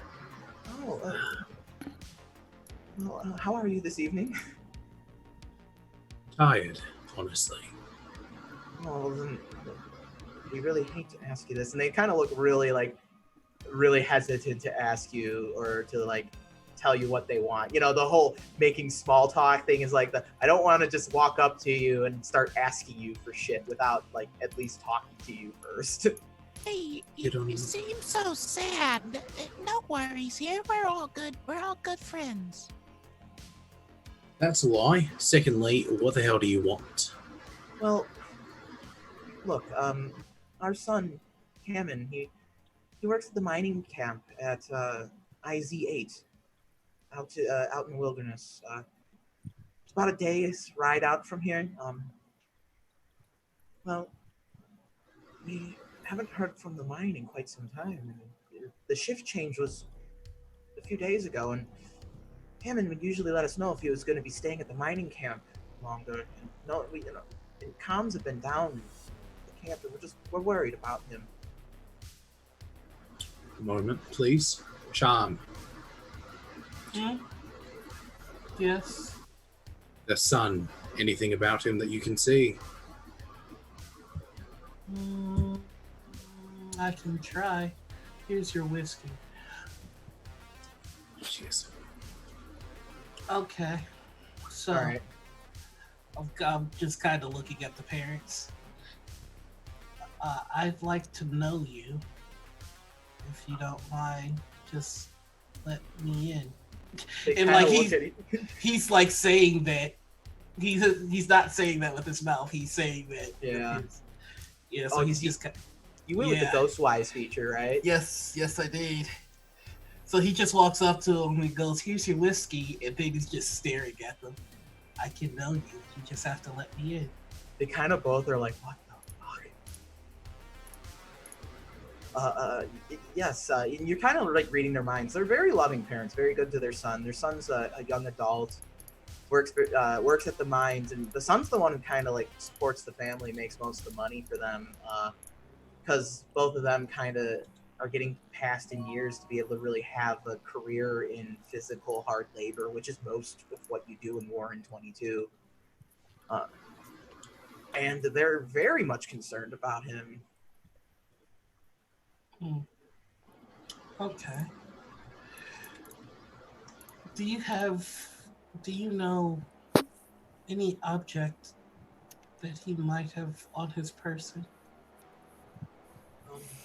It may help me find him. I mean, well, he always carries a charm of Synax with him.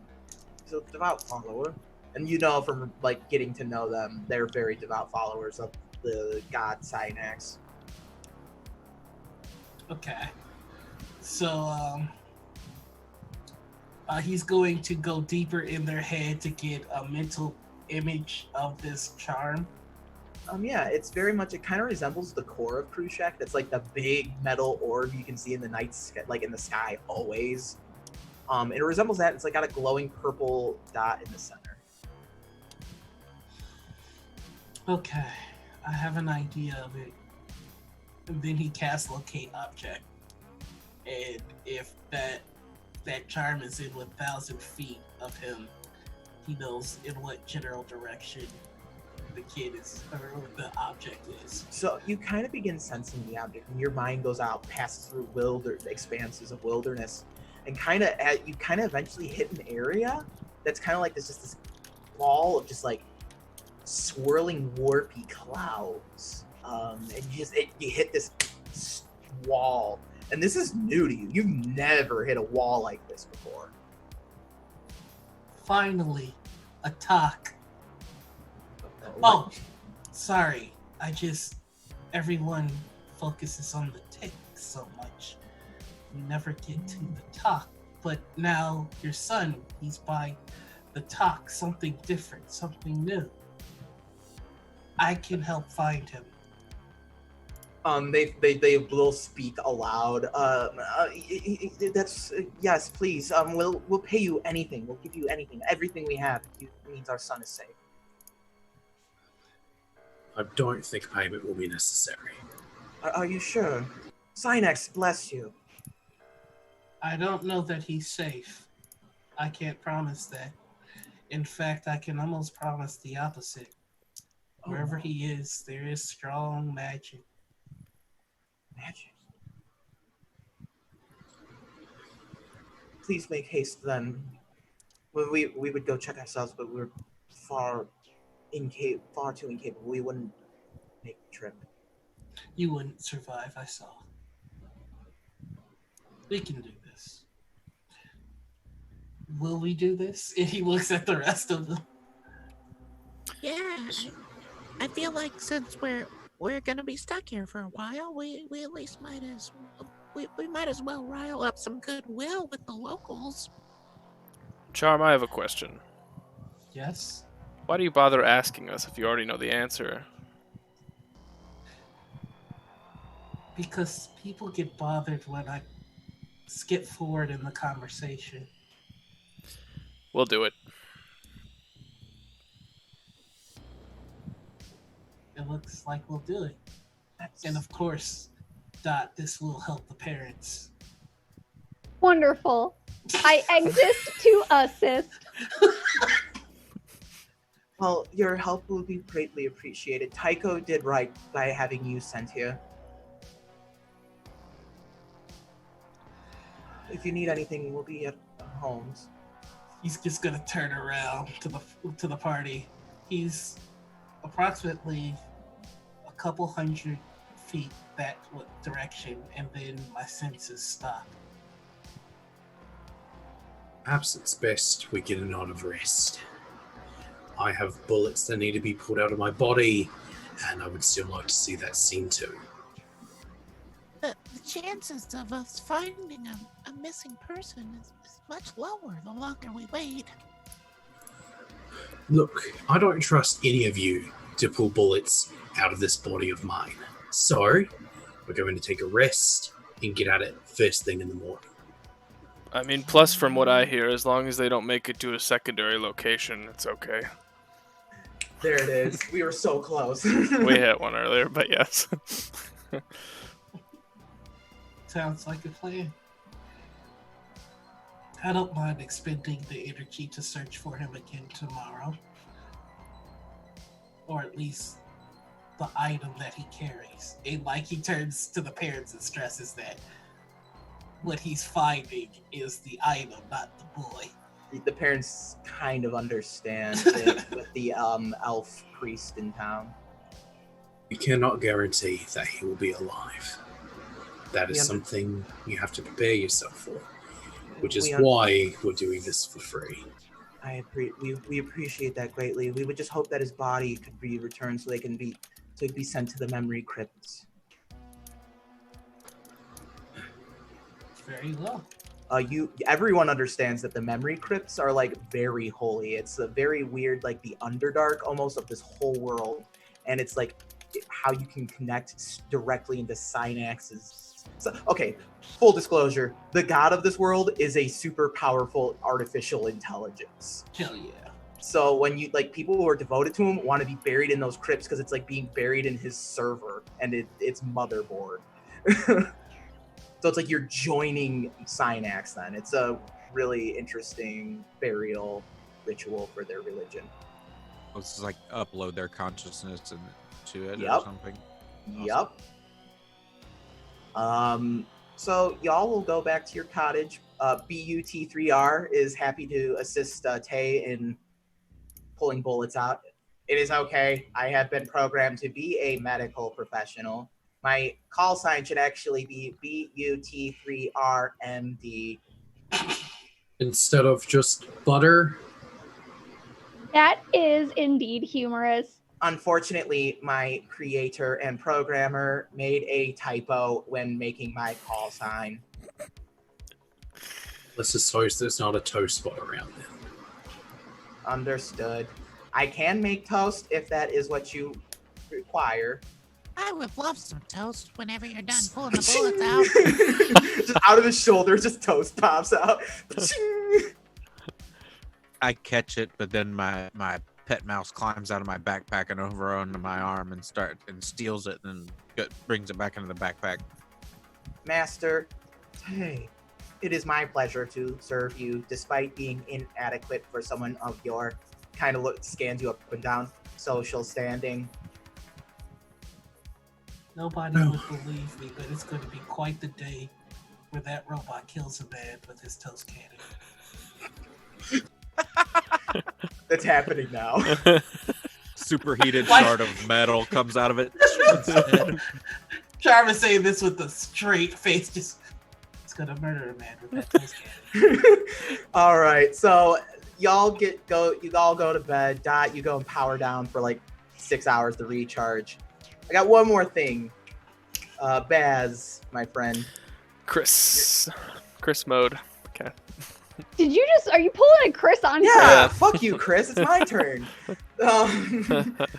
So, Baz, as you sleep, you kind of drift off like you usually do. But you're in the area of Warren 22, and you're kind of seeing what Charm saw earlier, trying to locate that object. You just fly over miles of wilderness, and you arrive at this massive, warpy, swirling, chaotic cloud of energy. It's almost nebulite-like, but you recognize this. This is what brought you here in the first place. You see tendrils are kind of reaching out of it, and they recede back in, and a dark dragon's head with 4 bright green eyes pokes out. Bears! You've come. We shall settle our sky. Can I And that's where respond? we will- Okay. that's where we will end tonight. Sorry, Chris, I got to do what No, you do. no, to you're me. good. Chris knows exactly what that is. And I people do. who watch Agora's Bells know who the fuck that is. It's gonna be a long 8-session campaign. Oh, Well, thank you everyone for joining us for the first episode of Perilous Sun. We'll be back next Thursday at 7 p.m. Eastern Time with episode 2, as our totally not mercs are going to investigate those mines. And Not it's a gonna merc. be wild. And not a merc. We'll do I'm go more of a around. mechanic. Also, before we forget, Justin, write down your inspiration from Megan in chat for next session. Yeah. oh, hey! Um, Thank you, Megan. We'll go around, do a few quick plugs. Before we do, I want to give a huge thank you to Tom Partos. That map that we used for the combat was incredible, and you should check him out on Patreon. His link is in our info section down below. The Gothic Knight minis were supplied by Retrograde Minis. Awesome, like 8-bit mech stuff. Got some fantasy stuff. Really cool. And you can like fully customize them. Definitely worth checking out. That's also down below. Thank you, Simulacre. He plays in Steam Spell. That's probably how you know Ryan. But he made the theme for us, and it's really fucking good. And you should hire him to make your theme for your games. Do it. And thank you, Roll20, for the spotlight. Roll20 is a great tool. It really makes those super tactical combats easy to run online. And again, thank you so much to Mage Hand Press for choosing to attach your name to this awesome campaign that I think does your book justice. We'll go around and do some plugs now. Okay, Lee, who played Razgo. Hey everyone, I am Lee/Leopold the Just. You can find me on Twitter, Instagram, and Facebook. I had a super good time playing this character, especially with such an awesome group of other, wild characters. Not just wild ones, but also, really cool ones too. Lots of unique concepts in this group. Really dig it. As far as something to plug, let's see. What's the day? Thursday for Saturday. Okay, all right. So next Tuesday on twitch.tv/RAVVYN, I will be playing in a game called Water, all caps, and it is a hex crawl survival. What's the game? Subnautica themed RPG that is written by the GM, and it has been an absolute good time. It's kind of a bit of a meat grinder, I guess, where characters kind of die a lot, and then a new clone pops out of a cryopod, and then you got a new character. It's the whole thing, but it's super fun. It's at 8 p.m. Central on twitch.tv/RAVVYN. Check it out. Very nice. Vey, who played Tay. Hey. Hey, hi, I am Vey_D&D over on Twitter. The only thing I have to plug right now is that I am a voice actor for hire. I am currently on a NDA about a current fighting game project that I can't quite talk too much about, but I am always looking for voice work for anybody in chat that may need it here and going forward. Outside of that, I'm a zoologist, and I currently have a GoFundMe that's going up in a couple of days for helping me make enrichment tools for a couple of our mentally challenged orangutans. And but outside of work, that's about all I can think of. All right. And our newest, improvist admin, Justin Noir Enigma. Hey, how's it going? Yeah, I got some stuff to plug, so hold on. So I'll be a list. Tomorrow you can find me on my lady Saito's channel for the Tea of Table Talk. A bunch of DMs get together and we bitch about a place. It's fantastic. Then on Saturday morning, you can catch me over on Scrat's channel where they're doing a 24-hour tabletop gaming marathon with some of your favorites. I will be playing in a Call of Cthulhu game with Alice. So get your early morning spoops. It'll be great. Then on Sunday, you catch me with Honey and Dice, where I will be in another Call of Cthulhu game because I like being spooked. Not this Monday, but next Monday, the season finale of Dr. RPG where we take your in-character questions and we answer them in character. It's a great time. Almost done, I promise. On Tuesdays, TPK roleplay, I play in their Harper game, and Wednesday, 1 HP Hero, where we do the Curse of Strahd, but we have cleaned it up to not be such a icky module. So that'll be fun. That's me. Have fun. Bye. All right, Abby, who was Dot. Hello. I am our most female admin. That's my claim to fame. But I live here. I make dice, and I'm challenging myself to pour one set every day this coming week because I'm not working. So from Saturday through Saturday, I'm hoping to have a new set of dice to show off every day. So if you like dice, follow me on Twitter, join our Discord, become a patron. I will be posting them everywhere. Very nice. Chris. Hello, I am one of the co-founders and admins of the channel. My name is Chris. I DM Agora's Bells. I did that yesterday. It was a real good time. That's on our Twitch right now. It'll be on YouTube tomorrow if you want to check that out. Other than that, we are still raising funds for the Bail Project. So if you are able to and are feeling generous, please donate to that and help out some good people. Other than that, that's all I got. I play in Steam Spell and elsewhere, but we'll see. You probably know that if you're around here.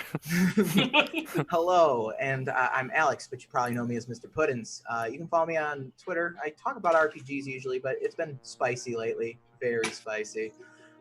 If you like my spicy takes, you'll like it. I DM Steam Spell. We're reaching like the end of season 1 here in Steam Spell. You thought tonight's battle was epic. It's gonna be epic next week Wednesday. Next week Wednesday, 7 p.m. EST. It's gonna be great. These characters have really gotten to know each other. It's gonna be emotional. I want someone to fucking cry. Anyway, come back next week for more Perilous Sun. Do I have anything else that I was going to plug? No, I don't think so. And with that, we're going to go raid some friends. And everyone, thank you again so much for coming by. Your support means everything, and we love you. Have a great night.